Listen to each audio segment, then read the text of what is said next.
In this video we are going सबसे पहले we will be starting with our most important topics and हमारा पहला topic है tariff war.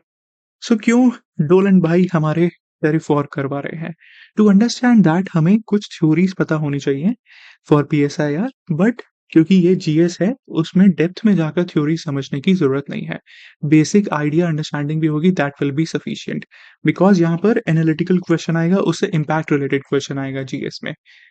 पहले basic, why is he doing this? Because realism क्या बोलता है? रियलिज्म बोलता है दैट एवरी कंट्री या every state acts in its national interest, और ट्रम्प के लिए भी नेशनल इंटरेस्ट में एक्ट करना जरूरी है। And he links national interest with economic interest. Economic interest is also a part of national interest. Trump का ये रीजन है कि यूएस का है trade deficit with most of the countries, they are putting tariffs on USA, and US का सबके साथ trade deficit चल रहा है, मैन्युफैक्चरिंग बेस कंप्लीटली शिफ्ट हो चुका है। एंड अपने इलेक्शन कैंपेन्स में भी अमेरिका फर्स्ट हो या मेक अमेरिका ग्रेट अगेन हो, इन सभी में ही has emphasised on economy. This is nothing but the revival of economic nationalism.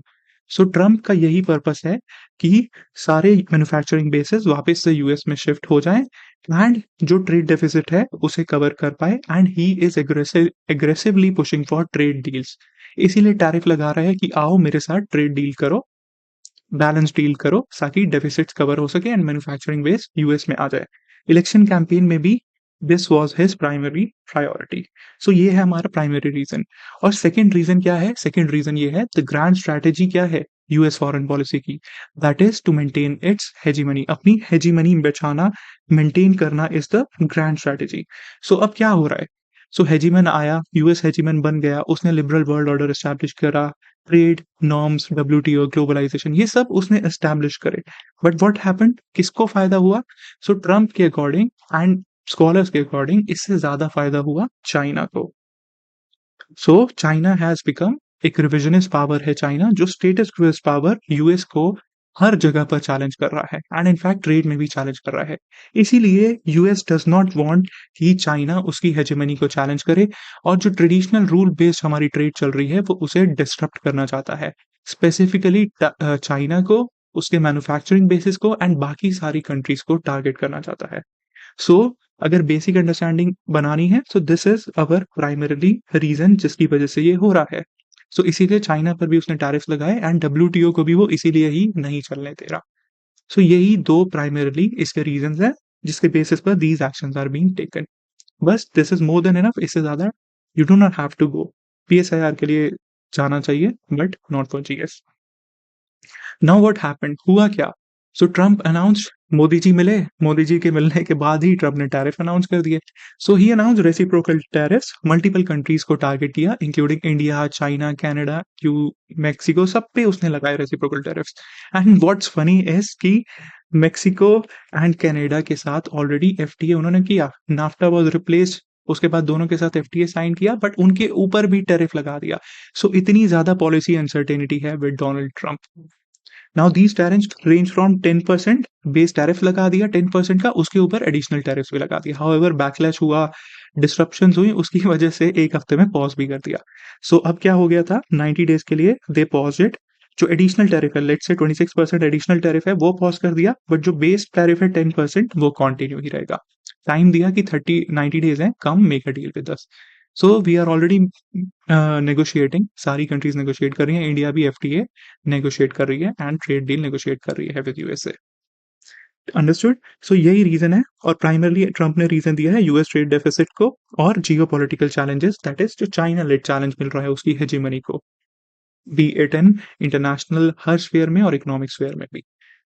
But क्या इम्पैक्ट हुआ? It has disrupted global trade, multilateralism, and it has highlight the need for more stable international economic system. Now these are keywords. ये keywords आपके IR के answers में GS2 में दिखने चाहिए, तभी एग्जामिनर वहां मार्क्स देता है। प्लीज, दिस PSIR की बात नहीं है, GS की भी बात है, वहां पर भी ये multilateralism, rule based international economic system, इन सबको दिखाना है, ठीक है? And in these we see the resurgence of economic nationalism.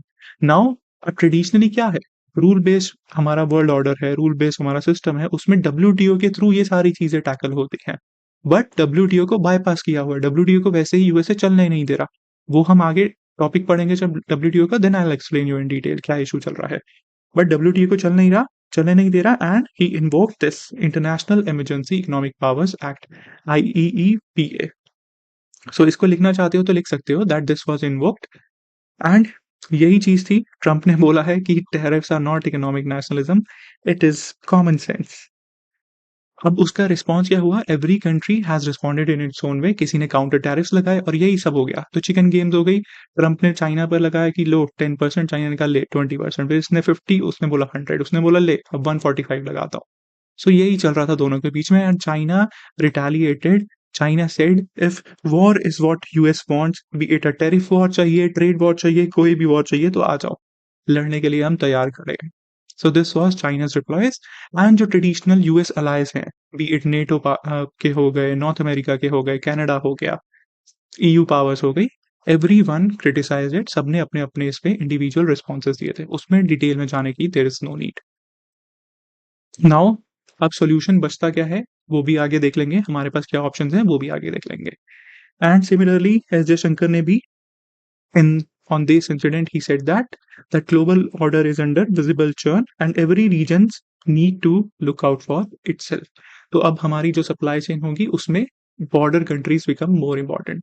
सो इसको अभी थोड़ा सा आगे समझते हैं, ठीक है। सो पहले अनाउंस किए, फिर पॉज कर दिया और बोल रहा है कि ट्रेड डील करवाओ। Now what are tariffs? Tariffs सबने इकोनॉमी में पढ़ा होगा। टैरिफ्स क्या होते हैं? टैक्सेस या ड्यूटीज इम्पोज करती है गवर्नमेंट इंपोर्ट्स पर ताकि उनकी कॉस्ट इंक्रीज हो जाए। मान लो कि मेरी यहाँ पर कार मैन्युफैक्चरिंग फर्म है महिंद्रा, वो इलेक्ट्रिक व्हीकल्स बनाती है, ठीक है। अब यूएस से आएगी क्या? इलॉन मस्क आ जाएगा अपनी टेस्ला लेकर। सो अगर टेस्ला आ गई तो मेरी महिंद्रा का क्या होगा, ठीक है। महिंद्रा का क्या होगा, मेरे वर्कर्स का क्या होगा, उनको कौन प्रोटेक्ट करेगा। इसीलिए what I am going to do is मैं टेस्ला पे लगा दूंगा 100% टैरिफ या 200% टैरिफ, ताकि उसकी कॉस्ट इंक्रीज हो जाए एंड कंज्यूमर प्रेफर करें डोमेस्टिक। सो प्राइमरीली यही पर्पस होता है। जो हमारी वर्नरेबल इंडस्ट्रीज होती हैं जैसे agriculture, dairy, India is very considerate about them because majority of population हमारी इन पर डिपेंडेंट है। सो इसीलिए उन्हें प्रोटेक्ट करने के लिए apart from this trade balances के लिए इन सब के लिए टैरिफ्स लगाए जाते हैं। बट टैरिफ्स क्या रिफ्लेक्ट करते हैं? दे reflect economic nationalism and protectionism. And इनका रिस्क होता है क्या कि अगर ये टैरिफ लगाएगा तो शी जिनपिंग भी लगाएगा, मोदी जी भी आएंगे कि आओ डोलन भाई हम भी टैरिफ टैरिफ खेलेंगे। So this is bound to happen and ultimately फिर होगी global trade war, deglobalisation, protectionism हो जाएगा। सो ग्लोबल ट्रेड जो है वो पूरी डिस्टर्ब होने के चांसेस रहते हैं।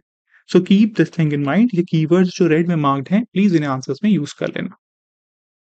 नाउ अब यूएस के कॉन्टेक्स्ट में देखें, सो पहले यूएस के एवरेज वेटेड टैरिफ्स होते थे 2.2%, बट ट्रंप के बाद क्या हुआ, अनाउंसमेंट के बाद it was raised to overall 15% and global trade dynamics impact होंगी। अब जीएस के लिए हमारे लिए यही चीज इंपॉर्टेंट होती है कि जो भी टॉपिक पढ़ रहे हो ना, जस्ट थिंक कि क्या क्वेश्चन पूछने वाला है वो इससे। सो जीएस में सोचो क्या क्वेश्चन आ सकता है, यही आएगा कि इसके ग्लोबल इंप्लीकेशंस क्या होंगे, फिर इंडिया पे क्या पॉजिटिव इंप्लीकेशंस हो सकते हैं, नेगेटिव इंप्लीकेशंस होते हैं एंड वे फॉरवर्ड क्या होना चाहिए इंडिया के लिए। बस यही पूछेगा because we are preparing for civil services, Indian civil services. So India पे क्या इंपैक्ट होगा वो हमारे लिए जरूरी हो जाता है। At the same time briefly global impact and solutions क्या होने चाहिए, it is as simple as that. उतना ही पढ़ना है, उससे ज्यादा there is no need. Research paper tariff war पर लिखने की जरूरत नहीं है।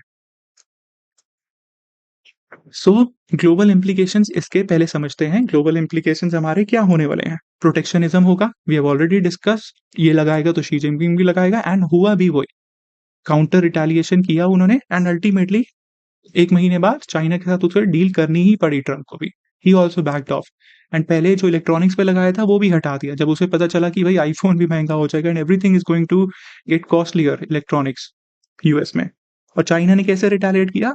फिर उन्होंने एक्सपोर्ट रिस्ट्रिक्शंस लगा दी critical minerals, rare earth elements पर। तो सप्लाई चेन का कंट्रोल ही और रॉ मटेरियल का कंट्रोल ही अगर चाइना के पास है तो they can easily disrupt complete supply chains.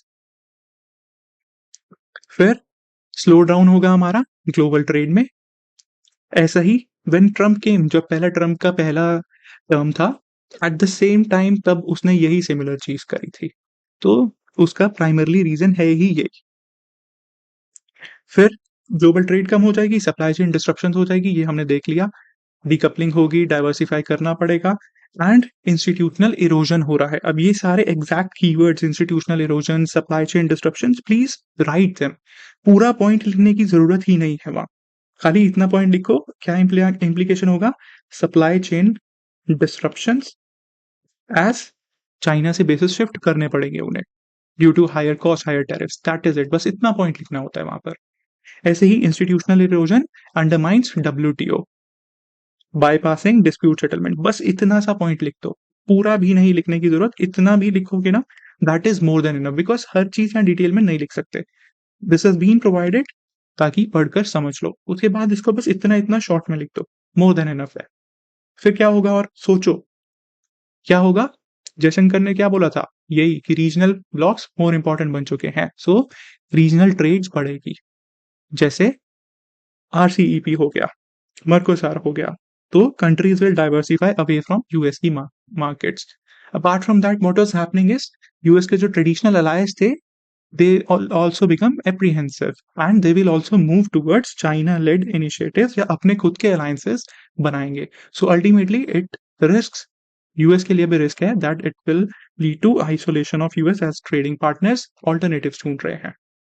And ultimately US में भी इन्फ्लेशन आएगी ही आएगी। This was bound to happen. So there was a study कि आईफोन पहले अगर $600 का कॉस्ट कर रहा था, so after that it will cost $900। अब उसकी यहाँ पर डिटेल में एग्जांपल लिखने की जरूरत नहीं है।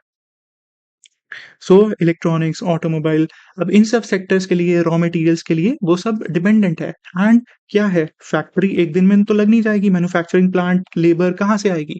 वो सारी कॉस्ट यूएस में ऑलरेडी हाई है। इसीलिए यूएस के जो कैपिटलिस्ट हैं, कंपनीज हैं, मैन्युफैक्चरर हैं, उन्होंने डेवलपिंग कंट्रीज में अपने बेसिस बनाए हुए हैं। इंडिया, वियतनाम, थाईलैंड, चाइना, यहाँ पर इसीलिए बनाए हुए हैं क्योंकि सस्ती लेबर है, सस्ते रिसोर्सेस हैं। बट अब वही सब चीजें यूएस में ऑलरेडी महंगी हैं, so further cost will increase. So ये चीजें याद रखना, ग्लोबल इंप्लीकेशंस क्या होने वाली है।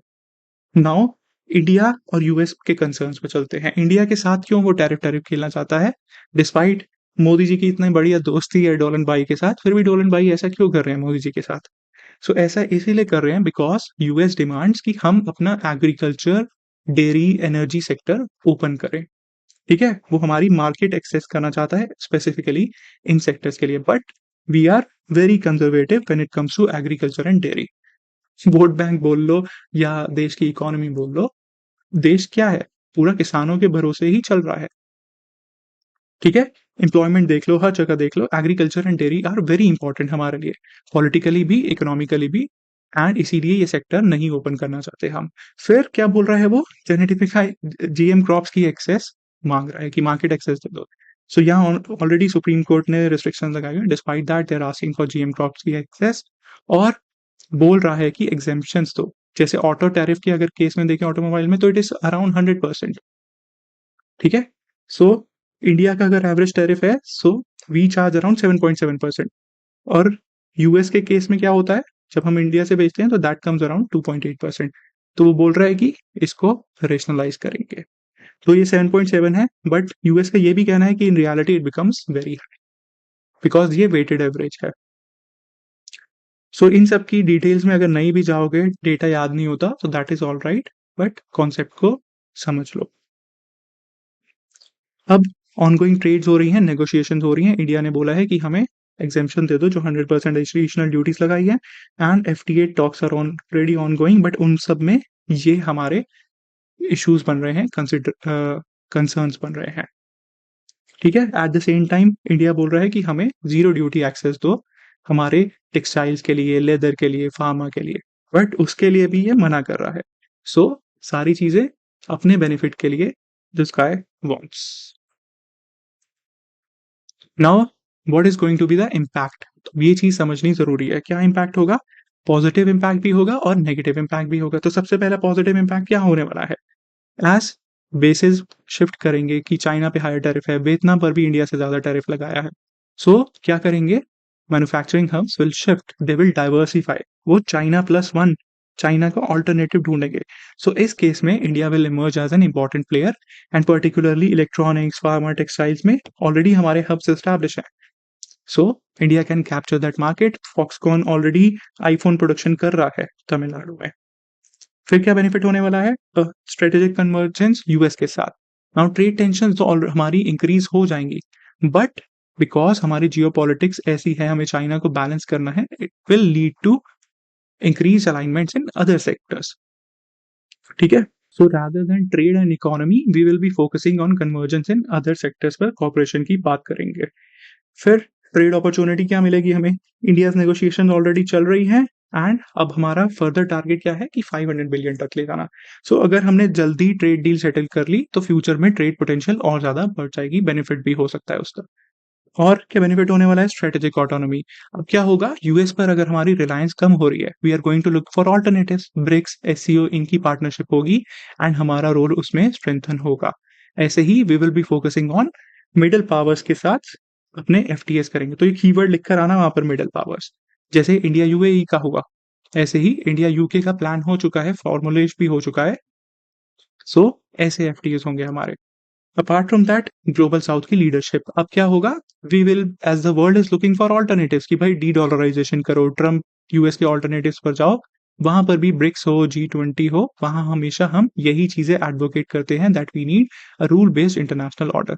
सो इसमें भी ऑल्टरनेटिव्स पर जाएंगे, जैसे ब्रिक्स हो गया, ब्रिक्स की अपनी करेंसी की बात हो रही थी, ऐसे ही रुपी बेस्ड ट्रेड पर जाएंगे। सो ये सारे हमारे लिए कुछ पॉजिटिव्स हो सकते हैं। एंड नेगेटिव्स की बात करेंगे तो क्या होगा, सबसे पहले कॉस्ट बढ़ जाएगी और अल्टीमेटली एक्सपोर्ट्स कम हो सकते हैं। तो ये याद रख लेना that for 1% rise in tariffs it may lead to 0.5% decline in exports. ये ऐसे ही डेटा लिखकर आ जाना वहां पर। सप्लाई चेन डिस्ट्रप्शन होगी। अब चाइना ने भी रिटेलिएशन करना शुरू कर दिया तो क्या होगा, मैन्युफैक्चरिंग बेसिस शिफ्ट कर दिए तो क्या होगा, इंडिया भी तो डिपेंडेंट है चाइनीज इंपोर्ट्स पर। सो वो ग्लोबली एक्सपोर्ट्स पर बैन लगा रहा है, not just to USA. So पूरी सप्लाई चेन फ्रैगमेंटेशन हो जाएगी।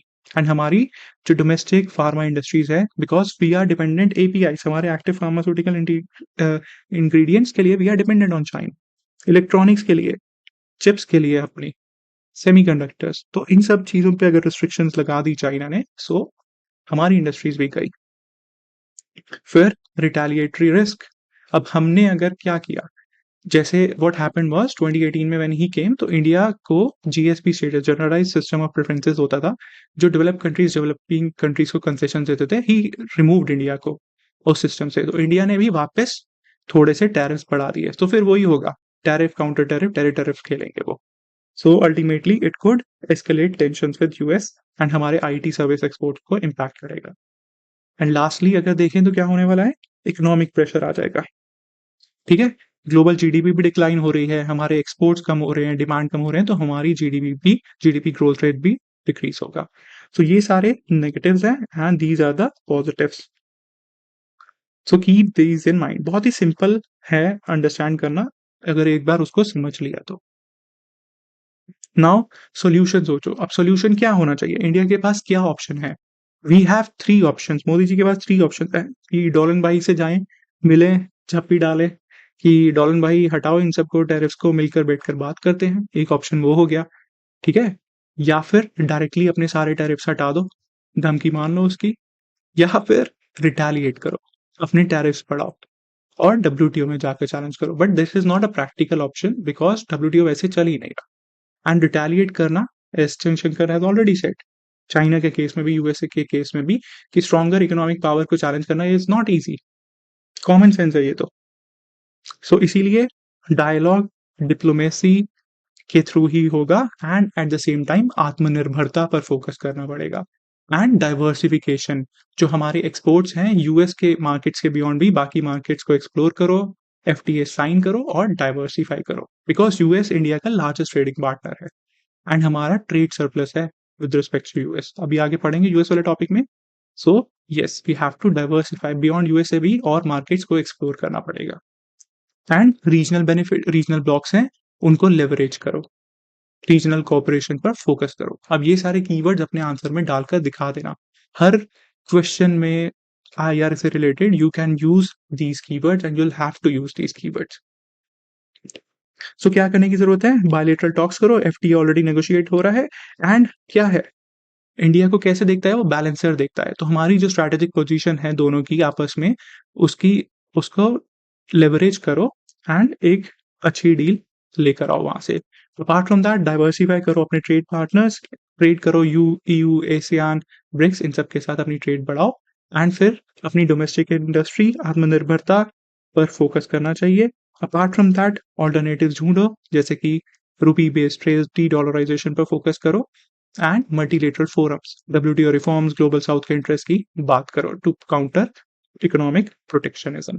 सो these are the options available to India and way forward में यही लिख देना कि इनमें से हमें कुछ ऑप्शंस लिखने की जरूरत है। एंड अगर उसने नहीं भी पूछा ना तो लास्ट में ऐसे हब एंड स्पोक बनाकर लिख देना कि ये करने की हमें जरूरत है। Now what is the conclusion?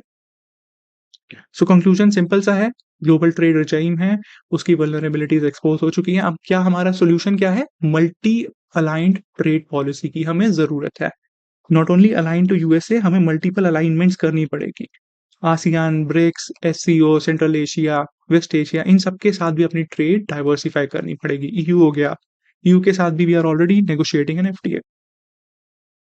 So multi align trade policy चाहिए, अपनी मैन्युफैक्चरिंग स्ट्रेंथन करो एंड इंटरनेशनल कोलैबोरेशंस, ये पॉइंट हमेशा यूज होता है। इंटरनेशनल कोलैबोरेशंस करो, मल्टीलेटरल फोरम्स में एंगेज करो। सो हमेशा वे फॉरवर्ड में IR में यही चीजें यूज होती हैं, तो हमेशा यूज करना है इन्हें, ठीक है। एंड यही सब चीजें करनी है हमें for a rule based world order. Again ये कीवर्ड है, rule based world order, present world order, इनको हमेशा कंक्लूजन में यूज कर लिया करो, ठीक है। It is pretty simple, straight forward. ना नेक्स्ट टॉपिक पर चलते हैं हमारे, that is Indus water treaty. Now what has happened? Modi ji ने पानी बंद कर दिया पाकिस्तान का? नो, अभी हुआ नहीं है। And it is not as simple as that कि नलका बंद किया और पानी बंद हो गया। इट टेक्स टाइम, डैम बनाने में, सब चीजों में टाइम लगता है, ठीक है। सो भले ही मीडिया कुछ भी बोले, we have to understand the realities, but keep this thing in mind. If a question comes Indus water treaty पर, इंडिया एनालिसिस पर, सिग्निफिकेंस ऑफ द मूव पर, कभी भी इंडिया के एक्शन को क्रिटिसाइज मत करना, ठीक है। बाहर तुम कुछ भी बोल रहे हो, बट एग्जाम में इंडिया के एक्शन को स्पेसिफिकली IR में कभी भी क्रिटिसाइज नहीं करना। If this is the official stand of government of India, ministry of external affairs का ऑफिशियल स्टैंड है, तो तुम कौन होते हो? You do not have to criticise it. Subtle criticism चलता है कि हमें इसके बियॉन्ड भी करना है, बट ऐसा कभी भी मत लिख देना कि भाई इंडिया को ये करना ही नहीं चाहिए था, बस डायलॉग और डिप्लोमेसी ही करने की जरूरत है हमेशा।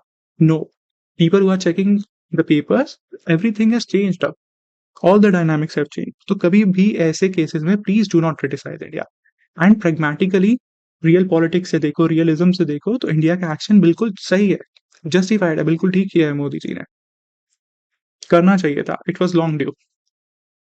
सो प्लीज इस एक्शन को क्रिटिसाइज मत करना, वरना examiner will criticise you. So what is inter water treaty? अब इस पे क्या क्वेश्चन आ सकता है, पहले ये सोचो। यही आएगा कि क्या एक्शन लिया है, उसका क्या इम्पैक्ट है, क्या सिग्निफिकेंस है, या उसका ट्रीटी का बैकग्राउंड पूछ सकता है। अंडरस्टूड?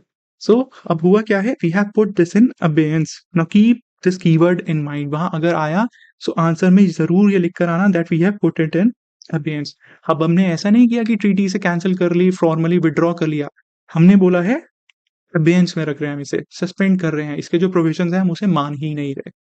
कब तक? जब तक तुम सुधरोगे नहीं, जब तक तुम क्रॉस बॉर्डर टेररिज्म खत्म नहीं करोगे। And we have reiterated that blood and water can not flow together. अब ये जुमला, व्हाटएवर दिस इज, जार्गन, इसे जरूर लिख कर आना, that blood and water can not flow together in this water treaty में, please do write it. And ये अबेयंस कीवर्ड लिखना। So we have just suspended, we are not following it, but formally ऐसा नहीं है कि treaty खत्म हो गई, कैंसिल हो गई, बिकॉज ट्रीटी में क्लॉज था कि दोनों का अप्रूवल चाहिए, एग्रीमेंट चाहिए विड्रॉ करने के लिए। There is no simple exit clause की हाँ नोटिस दिया और खत्म हो गई। सो इसीलिए we are taking a path of strategic ambiguity. We are not formally withdrawing, but at the same time we are saying कि हम इसके प्रोविजंस मान ही नहीं रहे, सस्पेंड कर रहे हैं। सो इसकी बहुत सारी लीगल इम्प्लीकेशंस हैं अगर हम इंटरनेशनल लॉ को भी कंसिडर करें, बट उसकी डिटेल में जाने की देयर इज नो नीड, कोई रिसर्च करने की जरूरत नहीं है उस पर, बस इसका इम्पैक्ट समझना है और जो एक्शन लिया है उसे समझने की जरूरत है, ठीक है। सो इंडिया ने बोल दिया है कि until Pakistan credibly and irrevocably abjures its support for cross border terrorism, this will treaty will remain in abeyance, we will not be following it. तो अब क्या हो रहा है, we are moving away water diplomacy से नेशनल सिक्योरिटी पर हम focus कर रहे हैं। सो अब India will be taking a bunch of measures इसमें, ठीक है? वो पूछ सकता है कि हमने क्या एक्शन लिए कि और उनका क्या इम्पैक्ट होने वाला है। So short term and long term measures हैं। शॉर्ट टर्म में पहला यही है that we will not be sharing our hydrological data with Pakistan. और कब हम अपने डैम्स में जो बनाए हुए हैं उनकी फ्लशिंग कर रहे हैं वो भी उसे नहीं बताएंगे। सो इमीडिएट ये है कि डेटा शेयरिंग नहीं होगी हाइड्रोलॉजिकल। फ्लशिंग ऑपरेशंस इमीडिएटली हम कंडक्ट करेंगे। फ्लशिंग ऑपरेशन में क्या होता है, मतलब जो मेनली अब ये क्या है, ये run of the river dams बनाए हुए हैं। इनके बड़े रिजर्वायर नहीं है, छोटे से रिजर्वायर वाले बने हुए हैं। सो उसमें सेडिमेंट्स आ जाते हैं, बिकॉज रिवर फ्लो करेगी, सेडिमेंट्स आएंगे। सो उसके एक बार सारे गेट खोलो, फ्लश करो, सेडिमेंट्स वगैरह सब कुछ बहा दो, उसे बोलते हैं फ्लशिंग करना। Again this is not science and tech, so detail में जाने की जरूरत नहीं।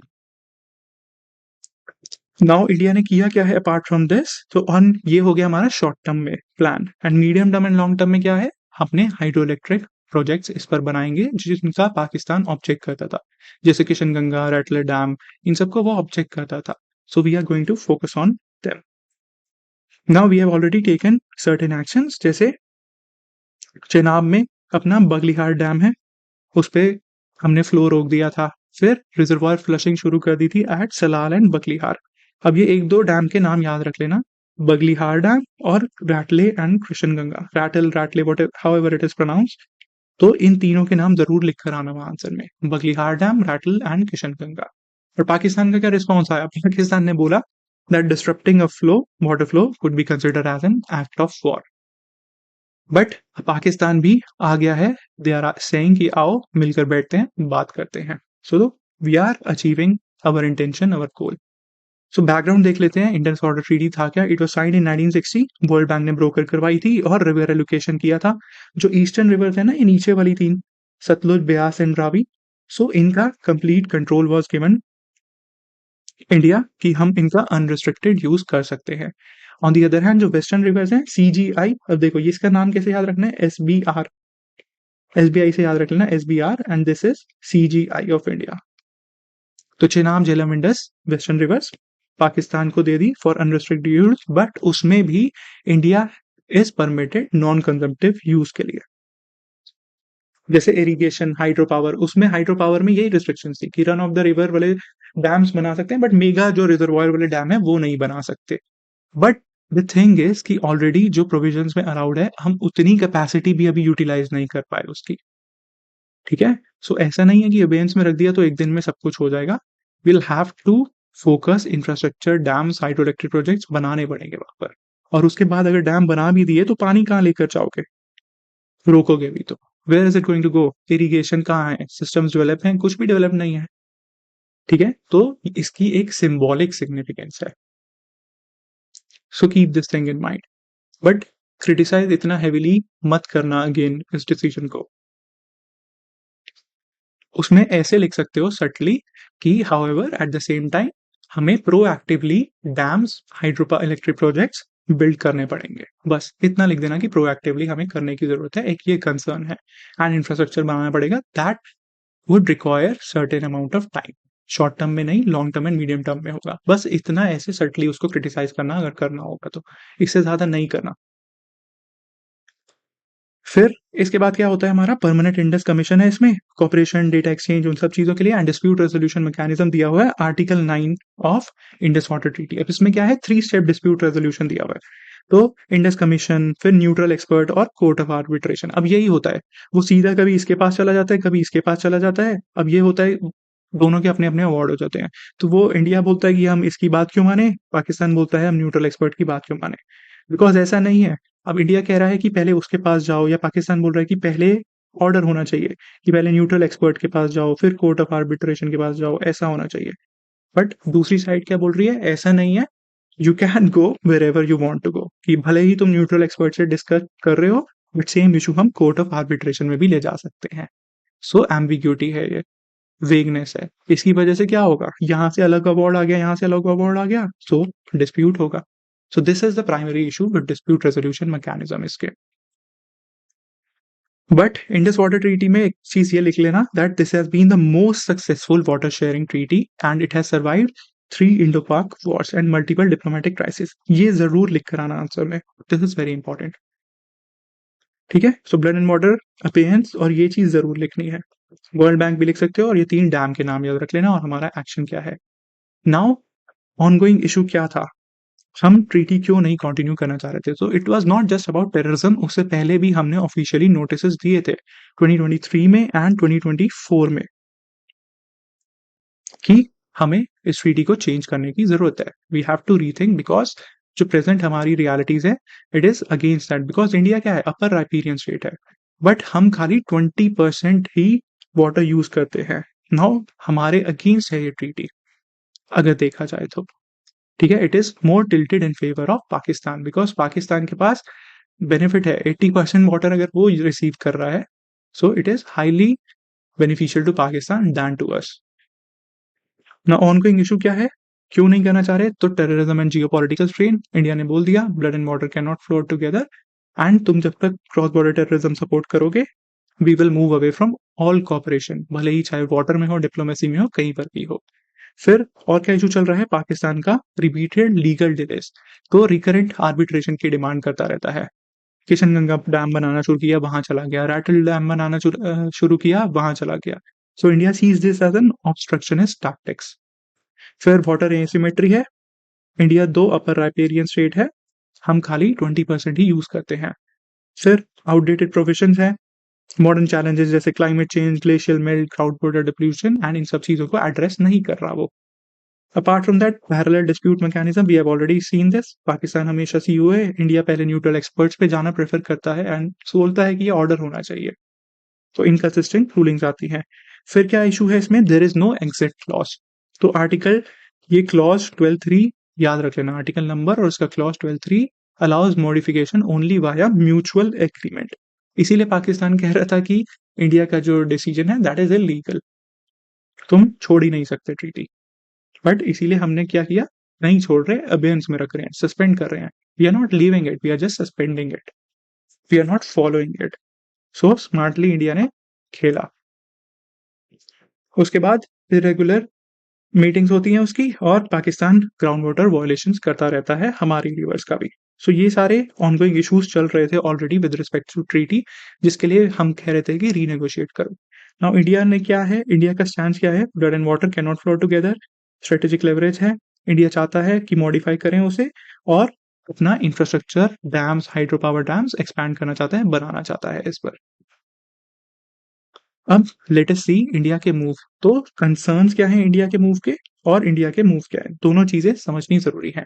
सबसे पहले क्या है? रियलिस्ट पर्सपेक्टिव से सोचो, तो नेशनल इंटरेस्ट को प्राइमेसी दे रहे हैं। तो रियलिस्ट हमेशा यही कहते हैं इंटरनेशनल रिलेशंस में कि every state acts based upon its national interest, and India का नेशनल इंटरेस्ट यही कह रहा है that this treaty is not in our benefit and terrorism जब तक वो सपोर्ट कर रहा है, we will not cooperate with Pakistan. तो ये कीवर्ड अपने आंसर्स में लिख लेना, भले ही पीएस है या नहीं है, या इन सबको यूज कर लेना जीएस में भी, it will benefit you. So realist perspective से देखें, स्ट्रेटेजिक मैसेजिंग है ये कि again we are using water as a diplomatic tool and pressure बना रहे हैं पाकिस्तान पर। फिर उसके बाद आता है हमारा इंक्रीज कंट्रोल मिल जाएगा हमें, डैम्स बना पाएंगे, वेस्टर्न रिवर्स को यूटिलाइज कर पाएंगे विदाउट नोटिफाइंग पाकिस्तान। उसका रीजनल इम्पैक्ट होने वाला है, इकोनॉमिक इंस्टेबिलिटी आएगी, बट ऐसा नहीं कि पाकिस्तान का पानी बंद कर दिया मोदी जी ने, that is not going to happen, but do not write that. फिर डोमेस्टिक बेनिफिट्स क्या होंगे? अगेन एग्रीकल्चर, कैनाल्स बनाएंगे, इरिगेशन के लिए हम अपना यूज कर पाएंगे, जो वेस्टर्न रिवर्स हैं उनका भी। बट इसके साथ कंसर्न्स क्या हैं? सो कंसर्न्स यही हैं कि जो ट्रीटी का ऑलरेडी हिस्टोरिक सिग्निफिकेंस है उसे ये चैलेंज कर रहा है। Apart from that regional instability आ सकती है इसकी वजह से, और सबसे बड़ा इशू क्या है? पाक एंड चाइना नेक्सस। तो तुमने यहाँ से इंडस तो कर दिया, बट ब्रह्मपुत्र कहाँ से आती है? ब्रह्मपुत्र तो चाइना से आती है ना। सो अगर चाइना ने डैम बना दिए, हमें हाइड्रोलॉजिकल डेटा नहीं दिया, नोटिफाई नहीं किया, then what is going to happen? फिर नॉर्थ ईस्ट में भी वो फ्लड्स कंट्रोल करेगा चाइना, ठीक है? फिर चाइना बोलेगा कि शी जिनपिंग ने लाल आंख दिखाकर पानी बंद कर दिया इंडिया का। सो this is the primary issue कि चाइना पाक नेक्सस है, तो यहाँ से अगर हमने किया तो उधर से चाइना भी यूटिलाइज कर सकता है and they are going to set a precedent कि भाई तुम पाकिस्तान के साथ कर रहे हो तो जस्टिफाइड है एंड हम तुम्हारे साथ कर रहे हो तो अनजस्टिफाइड है। सो उसकी इंटरनेशनल रामिफिकेशंस होंगी, that is the issue. Apart from that क्या दिखा रहा है कि India is not respecting international norms. ठीक है? So it can affect India's global image कि इट रिस्क वायलेटिंग, ऐसा सटली क्रिटिसाइज़ करके लिखना। ऐसा नहीं कि भाई मोदी जी ने कर दिया, ये क्या कर दिया, ऐसा नहीं लिखना ऊपर। सटली लिखना है उसको कि येस, इट रिस्क वायलेटिंग हमारा global image and international norms. बस इतना लिख के आना है क्रिटिसिज्म में, और ज़्यादा क्रिटिसाइज़ नहीं करना। एंड इसके बाद अब वे फॉरवर्ड हमारा क्या होना चाहिए? सो वे फॉरवर्ड होना चाहिए, ट्रीटी को रिवाइव करो एंड इसमें चेंजेस लेकर आओ, बैठो मिलकर बात करो। एंड जैसा इंडिया ने बोला है, we need to reform the treaty, changes लेकर आने की जरूरत है, इसमें क्लॉजेस डालो, नए स्ट्रैटेजिक इंफ्रास्ट्रक्चर बनाना शुरू कर दो, लॉन्ग टर्म शॉर्ट टर्म जो प्लान्स हैं उनको इंप्लीमेंट करो एंड लीगल फ्लेक्सिबिलिटी लेकर आओ, रीनेगोशिएट करो, इंसर्ट करो एग्जिट नॉर्म्स। ठीक है, बस इससे ज्यादा way forward there is nothing else. ऐसा नहीं है कि छोड़ देना चाहिए, नहीं करना चाहिए पाकिस्तान के साथ। Do not write that, do not be a sympathiser of Pakistan, keep this thing in mind. Now conclusion में क्या लिखेंगे? कंक्लूजन में हम लिख सकते हैं कि जो India stand of tactical abeyance है, it reflects real politic guided by national interest. तो ये एग्जैक्ट लाइन लिखकर आ जाना और एक कीवर्ड को अंडरलाइन कोट एंड कोट कर देना, that India stands reflects real politic guided by national interest. तो पहले हाइड्रो कॉपरेशन था, now it has become a tool hydro strategy के लिए, and reforming the treaty is the need of hour to prevent future flash points. ठीक है, simple, but ये चीज जरूर लिख कर आ जाना। सो इतना ही इंपॉर्टेंट है हमारा इस टॉपिक से। अब चलते हैं अपने नेक्स्ट टॉपिक पर। So our next topic is India US relations.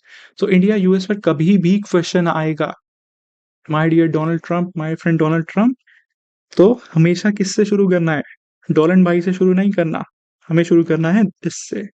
Please keep this thing in mind, हमेशा इसी से ही स्टार्ट करना है। That India-US relations have traveled a long way from estranged democracies of Cold War to engaged democracy. It is called the most defining partnership of 21st century and presently अभी elevate हो चुकी है comprehensive global strategic partnership. Now अब हमारी बहुत सारी strategic partnerships हैं। किसी को स्पेशल प्रिविलेज स्ट्रैटेजिक पार्टनरशिप बोलते हैं, किसी को comprehensive global privilege strategic partnership, किसी को ये। सो सारी डिटेल में क्या क्या है, no, there is no need to remember that. बस जो सबसे इंपॉर्टेंट है ये यूएस वाली, बस वो याद रख लेना। तो हमारी जो पहले स्ट्रैटेजिक पार्टनरशिप है, उसके बाद ये करते हैं, फिर किसी को कुछ और स्टेटस दे देते हैं, तो उसमें जाने की जरूरत नहीं है। बस यूएस के केस में याद रख लेना, इट इज इंपॉर्टेंट। एंड ये याद रखना, हमेशा लिखना है estranged democracy to engage democracy and it is the most defining partnership. Now कभी भी कोई कंट्रीज पढ़ रहे हो ना, तो हमेशा उनके बीच में क्या जरूरी है, हमारे areas of corporation, areas of convergence जो है उनके एरियाज ऑफ कॉपरेशन, और एरियाज ऑफ डाइवर्जेंस या फिर एरियाज ऑफ कंसर्न्स, क्या क्या उनके चैलेंजेस हैं। ठीक है, बस इन्हीं दो पर्सपेक्टिव से हमें किसी के भी रिलेशन समझने होते हैं। That is more than enough GSIR में, उससे ज्यादा जरूरत ही नहीं है। सो इंडिया यूएस रिलेशंस किस बेसिस पर हैं? They are based upon democratic values, economic interest and converging strategic goals, specifically India, Indo Pacific, middle east. And किस लिए यूएस कैसे देखता है इंडिया को? As a balancer, as a counter weight. ये कीवर्ड है, प्लीज आंसर में लिख कर आना, काउंटर वेट टू चाइना। ठीक है, सो ये लाइन भी इंपॉर्टेंट है, keep this thing in mind कि किस बेसिस पर है। शेयर डेमोक्रेटिक वैल्यूज हैं, इकोनॉमिक इंटरेस्ट है एंड कन्वर्जिंग स्ट्रेटेजिक गोल्स हैं हमारे। एंड इंडिया की स्ट्रेटेजिक ऑटोनॉमी है, कॉपरेट करते हैं क्रिटिकल सेक्टर्स पर। अपार्ट फ्रॉम दैट एक ही बढ़िया लाइन है, तो former secretary of state Rex Tillerson ने बोली थी ये शायद, that our nations are two bookends of stability on either side of the globe. अब इसको कहीं भी यूज करना चाहो, कंक्लूजन वगैरह में यूज कर सकते हो। और अभी सबसे इम्पोर्टेंट नया एक जुमला आया है, that is MAGA plus MIGA is equals to MEGA. So Modi ji went to meet his friend Donald. तो मोदी जी ने वहां बोला कि make America great again plus make India great again is equal to MEGA, MEGA partnership for prosperity. So when America and India work together, this MAGA plus mega becomes a mega partnership for prosperity. Now you can use this line in conclusion. ठीक है, तो ये use कर सकते हो, MAGA plus MEGA is equal to MEGA. And अगर दोनों countries cooperate करेंगी, it will lead to a mega partnership for prosperity. तो अच्छी चीज बोली है, यूज कर लेना इसे। अपार्ट फ्रॉम दैट जब मोदी जी मिले थे, सो बहुत सारे नए इनिशिएटिव स्टार्ट हुए, उनमें से बस 2 का नाम याद रख लेना, इनको स्प्रिंकल कर देना आंसर में। First is US India compact और second is US India trust. Trust है फोकस हमारा technology, strategic technologies, AI, critical minerals, critical energy, सारी चीज़ें इसमें डाल देना। उस पर फोकस है इसमें। और कॉम्पैक्ट में military partnership, commerce, technology, overall पूरा सारी चीज़ों पर एक्सपैंड करना है हमें, ट्रेड हर सेक्टर में। सो ये दोनों चीज़ें US India compact and US India trust लिख देना आंसर में। Now what are the areas of cooperation? अब वो क्वेश्चन इससे कैसे पूछने वाला है?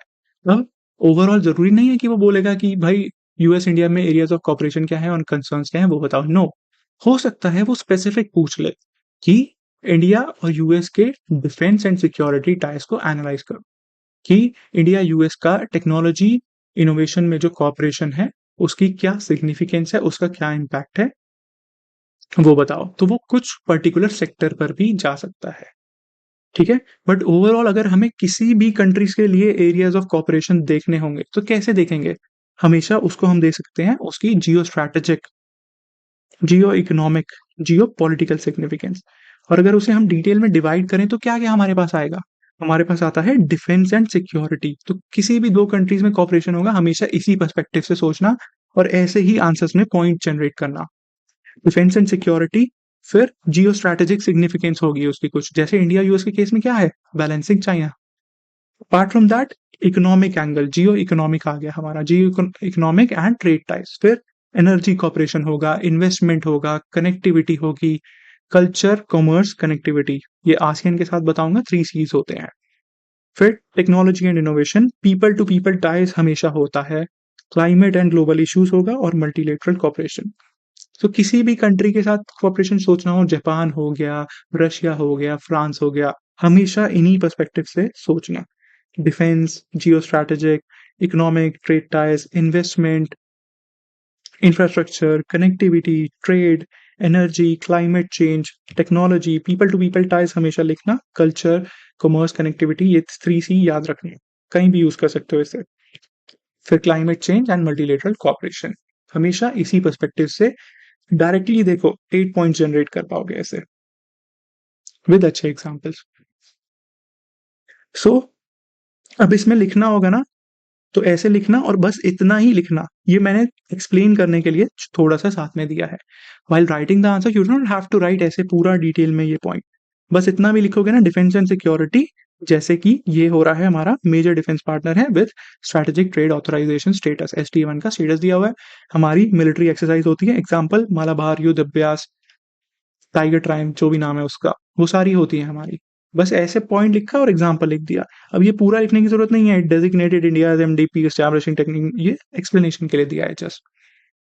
फिर डिफेंस एग्रीमेंट्स, तो अब यूएस के जो भी कंट्री के साथ डिफेंस कोऑपरेशन होता है ना, तो वो उसके फाउंडेशनल एग्रीमेंट्स करता है एंड इंडिया के साथ सब साइन हो चुके हैं, लिमोआ, कॉमकासा, बेका एंड जेसीओ मिया। अब इसमें क्या होता है? कम्युनिकेशन से रिलेटेड है, जियोस्पेशियल इंटेलिजेंस से रिलेटेड है, मल्टीपल इसके अलग-अलग चीज़ें हैं, उसकी डेप्थ में डिटेल में जाने की there is no need for now. फिर डिफेंस और सिक्योरिटी में और क्या आएगा? Counter terrorism.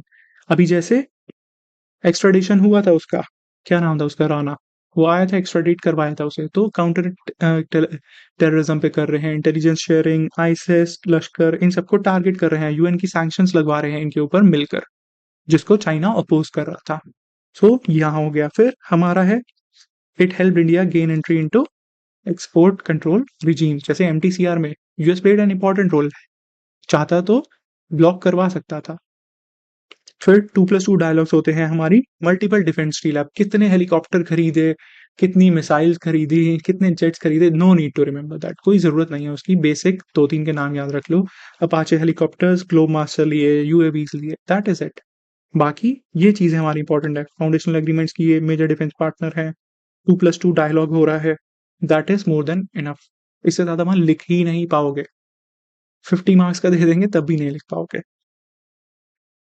फिर जियो स्ट्रैटेजिक सिग्निफिकेंस क्या है? अब यूएस देखता है हमें एज एन ऑफशोर बैलेंसर, कि as a counter wait to China, China के राइज को रोकना है, इंडो पैसिफिक में चाइना के इन्फ्लुएंस को रोकना है, सो हमें चाहिए इंडिया, ठीक है?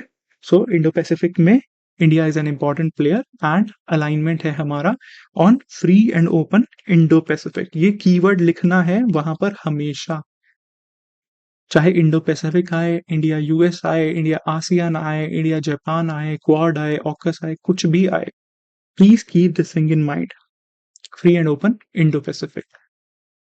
सो इसमें बहुत सारे फैक्टर्स आते हैं, नॉट जस्ट हमारा मिलिट्री या strategic angle, economic, sea lanes of communication, humanitarian aid, rule based order, freedom of navigation, बहुत सारे फैक्टर्स आते हैं, डिटेल में जाने की जरूरत नहीं है, बट ये कीवर्ड जरूर लिख कर आना। तो ये अलाइन होता है हमारी एक्टिस पॉलिसी से और कॉम्प्लीमेंट करता है यूएस की जो स्ट्रैटेजी थी पिवट टू एशिया, वो इंडो पैसिफिक स्ट्रैटेजी बन चुकी है। एंड क्या बनाया हमने, क्वाड। तो क्वाड बनाया, मैरीटाइम सिक्योरिटी पर फोकस कर रहे हैं, बैलेंस कर रहे हैं चाइना को। फिर इकोनॉमिक एंगल में देखें, बायलैटरल ट्रेड कितनी है, 131। याद रख लेना, ये कुछ फिगर्स इंपॉर्टेंट होती हैं आईआर में भी, तो जिनके आने के चांसेस हैं, जैसे यूएस इंपॉर्टेंट है, जापान इंपॉर्टेंट है, बस इनकी याद रख लेना, दो की। $131 बिलियन है एंड हमारा ट्रेड सरप्लस है, यूएस का डेफिसिट है एंड हमारा लार्जेस्ट ट्रेडिंग पार्टनर है वो। नाउ अब इसी में ही जब मोदी जी मिलकर आए थे एंड उसके बाद उसने सैंक्शन लगा दिए थे, टैरिफ्स लगा दिए थे, अनाउंस कर दिए थे, तब मिशन 500 भी अब टारगेट किया है कि $500 बिलियन पर लेकर जाना है बाय 2030। फिर एफडीआई आती है एंड एफटीए नेगोशिएशंस हो रही हैं। अब एनर्जी में कॉपरेशन सोचो, कहाँ कहाँ गए थे मोदी जी ट्रम्प के साथ। US India clean energy partnership है, पंचामृत, पेरिस डील, हर जगह हम कॉपरेट कर रहे थे, बोला था उसने हम सपोर्ट प्रोवाइड करवाएंगे। एंड न्यूक्लियर सबसे ज्यादा इंपॉर्टेंट है because we have a civil nuclear agreement, और एनएसजी वेवर भी दिलवाया यूएस ने हमें। एंड जो हमारा टैबू था, एक न्यूक्लियर पैराथिट था, कोई कॉपरेशन करना नहीं चाहता था इंडिया के साथ, तो उसे खत्म करवाया। ठीक है, सो याद रखना, US walk an extra mile इस चीज में हमारे लिए। फिर आता है हमारा टेक्नोलॉजी एंड इनोवेशन, बहुत सारे इनिशिएटिव हैं इसमें। आईसीईटी का नाम एज इट इज वहां लिख कर आ जाना, सारी टेक्नोलॉजीज जो हमारी न्यू इमर्जिंग फ्रंटियर टेक्नोलॉजीज हैं, क्रिटिकल टेक्नोलॉजीज हैं, AI, quantum, cyber security, semiconductors, everything will come under this. फिर स्पेस कोलैबोरेशन, अभी एक्सियम 4 मिशन हुआ था रिसेंटली, शुक्ला जी गए थे, सो वो जरूर लिख के आना। वो वादा किया था बाइडन, मोदी जी के पुराने जो फ्रेंड है बाइडन ने, वादा किया था कि मैं भेजूंगा, सो वी डिड दैट। फिर नासा इसरो हो रही है पार्टनरशिप, निसार हमने बना रहे हैं already. Apart from that digital economy देख लो, जीपीएआई है, दिस शुड हैव बीन पीछे कवर कर लिया हमने। फिर अभी US India trust critical and emerging technologies पर, और अभी उसी में ही ये स्टार्ट हुआ है ऑटोनोमस सिस्टम्स इंडस्ट्री अलायंस, तो हमारा इंडो पैसिफिक में प्रमोट करवा रहे हैं, प्रोडक्शन करवाएंगे। तो महिंद्रा का किसी के साथ वहां टाई करवाया है, इंडस्ट्री पार्टनरशिप्स बनाएंगे ऑटोनोमस व्हीकल्स, यूएवीज एक्सेट्रा के लिए। सो ये हमारा टेक्नोलॉजी इनोवेशन में है। फिर पीपल टू पीपल टाइज, तो सबसे हमारी स्ट्रेंथ है क्या है, Indian diaspora, over 4.5 million Indian diaspora, तो हमारे इसमें एनआरआईज भी और पीपल ऑफ इंडियन ओरिजिन भी काउंट हो रहे हैं। सो जैसे कमला हैरिस, सुंदर पिचई, सत्य नडेला, ये सारे हैं। और एजुकेशन में देखें, ओवर 3 लाख इंडियन स्टूडेंट्स चाहते हैं, और क्या हो रहा है, यूएस को बेनिफिट हो रहा है अराउंड $8 बिलियन का इससे। क्लाइमेट चेंज कॉपरेशन हो रहा है। फिर मल्टीलेटरल, G20, यूएन, हर जगह साथ में आ रहे हैं। फिर ह्यूमैनिटेरियन डिजास्टर रिलीफ हो, मैरीटाइम सिक्योरिटी में, everywhere we are working together. ऐसे ही क्वाड में और मिडल ईस्ट में I2U2 जरूर लिख कर आना है। अपार्ट फ्रॉम दैट आईपेक भी, एंड हमारा दोनों का सेम ही है, आसियान सेंट्रलिटी पर ही फोकस करेंगे when we are dealing with South east Asia and Indo Pacific. ये आसियान में मैं बताऊंगा, आसियान सेंट्रलिटी। सो यही है, इन्हीं पर्सपेक्टिव से हम किसी भी कंट्री को कवर कर सकते हैं, defence, geo strategic, geo economic, trade, investment, connectivity, energy, climate change, technology, people to people, और multilateral cooperation. Now what are the issues, issues क्या है, पुतिन, मोदी जी को बहुत परेशानी है, पुतिन भी मेरा बचपन का दोस्त है एंड ट्रम्प भी मेरा बचपन का दोस्त है, तो मैं क्या करूं। So that is the primary concern. और क्या कंसर्न है कि ट्रम्प हार्ले डेविडसन बेचना चाहता है, हम बेचने नहीं दे रहे हार्ले डेविडसन। सो सबसे बड़ा इशू यही है, स्ट्रैटेजिक ऑटोनॉमी वर्सेस अलायंस की expectations. Please use this keywords वहां पर। इंडिया का स्टैंड था न्यूट्रल, सैंक्शंस लगाए उसने रशिया पर, फिर भी हमने रशिया से ट्रेड करी, S-400 लिया डिस्पाइट काट्सा थ्रेट्स। एंड ऑयल भी खरीदा। सो ये सारे तो एरियाज ऑफ कंसर्न बन चुके हैं एंड हम अलाइनमेंट चाहते नहीं। अब यूएस क्या है, यूएस देखता है everything in terms of binaries, उसे चाहिए कि अलाइन करो मेरे साथ, you are either with us और you are not with us, there is no middle way. But India क्या चाहता है, हम मल्टीपल अलाइनमेंट्स एंगेजमेंट्स करेंगे, हम किसी भी मिलिट्री अलायंस में नहीं पड़ना चाहते categorically, S Jaishankar has said it multiple times. So ये चीज ध्यान रखना, सबसे बड़ा इशू ही यही है, यूएस चाहता है अलायंसेस बनाओ बट इंडिया नहीं चाहता, we want multiple engagements. This is strategic autonomy, this is non alignment 2.0। जैसे यही हुआ, उसने थ्रेट किया काटसा लगाऊंगा, हमने बोला लगा दे, हम तो S-400 लेंगे ही लेंगे। फिर अल्टीमेटली क्या हुआ, वेवर मिला हमें इससे। फिर ट्रेड का इशू है, सबसे बड़ा हमारा इशू चलता है आईपीआर का, ई कॉमर्स से रिलेटेड ये सारे इशू हैं, टैरिफ का अब नया इशू आ चुका है। और जो इंपॉर्टेंट चीज है, this is H-1B visa issue, हमारे जो स्किल प्रोफेशनल्स हैं उससे रिलेटेड है।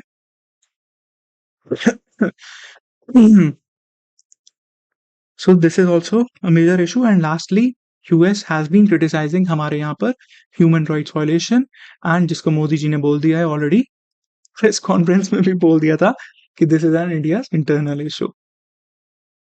ठीक है, अपनी रिपोर्ट्स आती हैं जिसको इंडिया क्रिटिसाइज करता रहता है उनके वॉच डॉग्स की। सो वही सिंपल सी चीजें हैं। सो यही हमारे बनते हैं, हमेशा किसी भी कंट्रीज को पढ़ना है, एरिया ऑफ कॉपरेशन कंसर्न पढ़ लो। अब वो किसी भी एक एंगल पर भी पूछेगा, so you have plenty of material answer लिखने के लिए, तो इसी को ही घुमा फिरा कर लिखना वहां पर, that will be more than enough. Now conclusion क्या है, India US ties represent a mature interest driven partnership rooted in strategic convergence, but we are mindful of each other's red lines.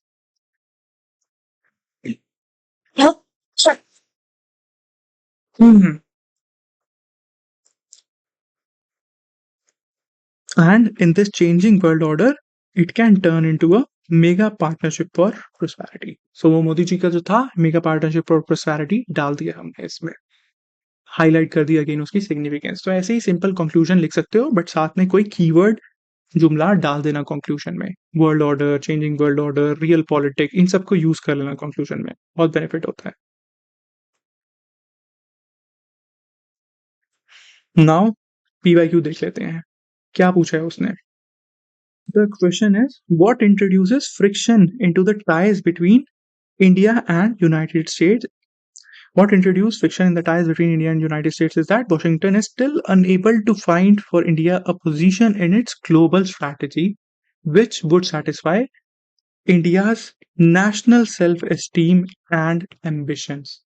ठीक है, सो वो यही चीज बता रहा है कि उसकी जो ग्लोबल स्ट्रैटेजी है वो इंडिया के साथ क्यों नहीं अलाइन हो पा रही, उसमें क्यों नहीं ला पा रहा। तो सबसे बड़ा इशू क्या था, what was the major issue, India की नेशनल एस्टीम और सेल्फ एम्बिशंस क्या है, ये सेल्फ एस्टीम और एम्बिशंस हमारे, this strategic autonomy versus alliance expectations. So यही हमारा कोर क्रक्स था। अब ऑकस बनाया इंडिया ने, ऑकस इसीलिए नहीं ज्वाइन किया बिकॉज वो मिलिट्री अलायंस बन गया। ठीक है, सो इंट्रो में हम इसी से स्टार्ट कर सकते हैं, ये एग्जैक्ट सेम इंट्रोडक्शन से हम स्टार्ट कर सकते हैं। उसके बाद हम लिख देंगे कि दो रिलेशंस अच्छे हैं, however there are some areas of frictions, recurring frictions आ रही हैं because there is a mismatch between जो यूएस की एक्सपेक्टेशंस है एंड इंडिया क्वेस्ट जो है हमारा स्ट्रेटेजिक ऑटोनॉमी के लिए, ग्लोबल रिकॉग्निशन के लिए। तो सबसे बड़ा उसके बाद लिख दो कोर इश्यूज क्या है, किस लिए ऐसा हो रहा है, this is the primarily issue, strategic autonomy versus alliance. India नहीं चाहता अलायंस में पढ़ना। अपार्ट फ्रॉम दैट इंडियाज का ग्लोबल रोल, कि India does not want to be a junior partner, ये सब कीवर्ड्स लिख कर आना। ठीक है, तो India does not want to be a junior partner USA का, इंडिया को चाहिए अपना global role, that we are a civilisational state, हम सिविलाइजेशनल पावर हैं और हमारा एक ग्रेट ग्लोबल रोल है। This is why India is asking for reforms in UNSC, but जो यूएस का वहां भी सपोर्ट है, इट हैज बीन इनकंसिस्टेंट। और क्या है, और क्या इश्यूज हैं, तो वही सब सोच लो क्या क्या एरियाज ऑफ डाइवर्जेंस हैं, उसी से पॉइंट मिल जाएंगे। ऐसे ही हमारा जो स्टैंड है on various issues, national issues, वो अलग है, भले ही मिडल ईस्ट हो। ठीक है? अब ईरान का केस देख लो, वहाँ भी हमारे स्ट्रैटेजिक टाइज़ हैं ईरान के साथ। ऐसे ही रशिया का केस, एस-400, काटसा, इन सब में there is divergence. Apart from that trade, GSP हटा दिया हमारे लिए, 26% एडिशनल टैरिफ लगा दिए। फिर बोलते हैं कि मोदी जी हमारा भाई है। ऐसा कौन सा भाई करता है? Apart from that perception gap है, ठीक है? सो यूएस खाली हमें क्या देखना चाहता है? US sees India as a counter weight या balancer to China. But again we do not want खाली एक जूनियर पार्टनर है काउंटर वेट की तरफ रह जाए। हमें मल्टीपल कोऑपरेशन करने की जरूरत है बियॉन्ड चाइना भी जाकर। इसीलिए ही ये सारी चीजें अब स्ट्रेंथन हो रही हैं। Major defence partner, technology, innovation, trade, तभी इन सब चीजों पर अब फोकस करना शुरू किया है। ठीक है, तो यही था एंड अच्छा क्वेश्चन उसने पूछा था। तो अब बहुत पुराना हो चुका है ये क्वेश्चन। ठीक है, सो यही सारी चीजें लिखेंगे और उसके बाद वे फॉरवर्ड लिख सकते हो कि हमें क्या करने की जरूरत है। तो ऐसे कभी भी आए तो ट्रस्ट बिल्ड करो, कीवर्ड्स लिख लिया करो। ट्रैक 1.5, ट्रैक टू डिप्लोमेसी का यूज करो। अब इसकी क्या होती है? ट्रैक 1.5 मिक्स होती है, government non governmental, and track two वही informal research institute, think tanks, ये सब करते हैं। तो इनका यूज करो, अपना एकोमोडेट करो, रिकॉग्नाइज करो इंडिया को as a strategic power, not just as a balancing power. फिर फोकस करो अपने इंस्टीट्यूशंस पर, इंस्टीट्यूशनल बिल्डिंग पर। जैसे क्वाड में भी India is not seeing Quad just as a counter wait to China, ये चाइना को बैलेंस करने के लिए। उसके बियॉन्ड भी वो इकोनॉमिक स्फेयर में, टेक्नोलॉजी में, हर जगह पर इंडिया क्वाड को ले जाना चाहता है। नॉट जस्ट लिमिटिंग टू भाई चाइना को बैलेंस करने के लिए मिलिट्रीली हम मिल गए अगर, no, that is not the significance of Quad. अब वो डाइवर्स कर दिया है। सो यही, इसीलिए ही this is what India is doing. फिर क्वाड, आईसीईटी, 2+2 डायलॉग, इन सब पर फोकस करने की हमें जरूरत है। सो इन्हीं लाइंस पर हम लिख देंगे।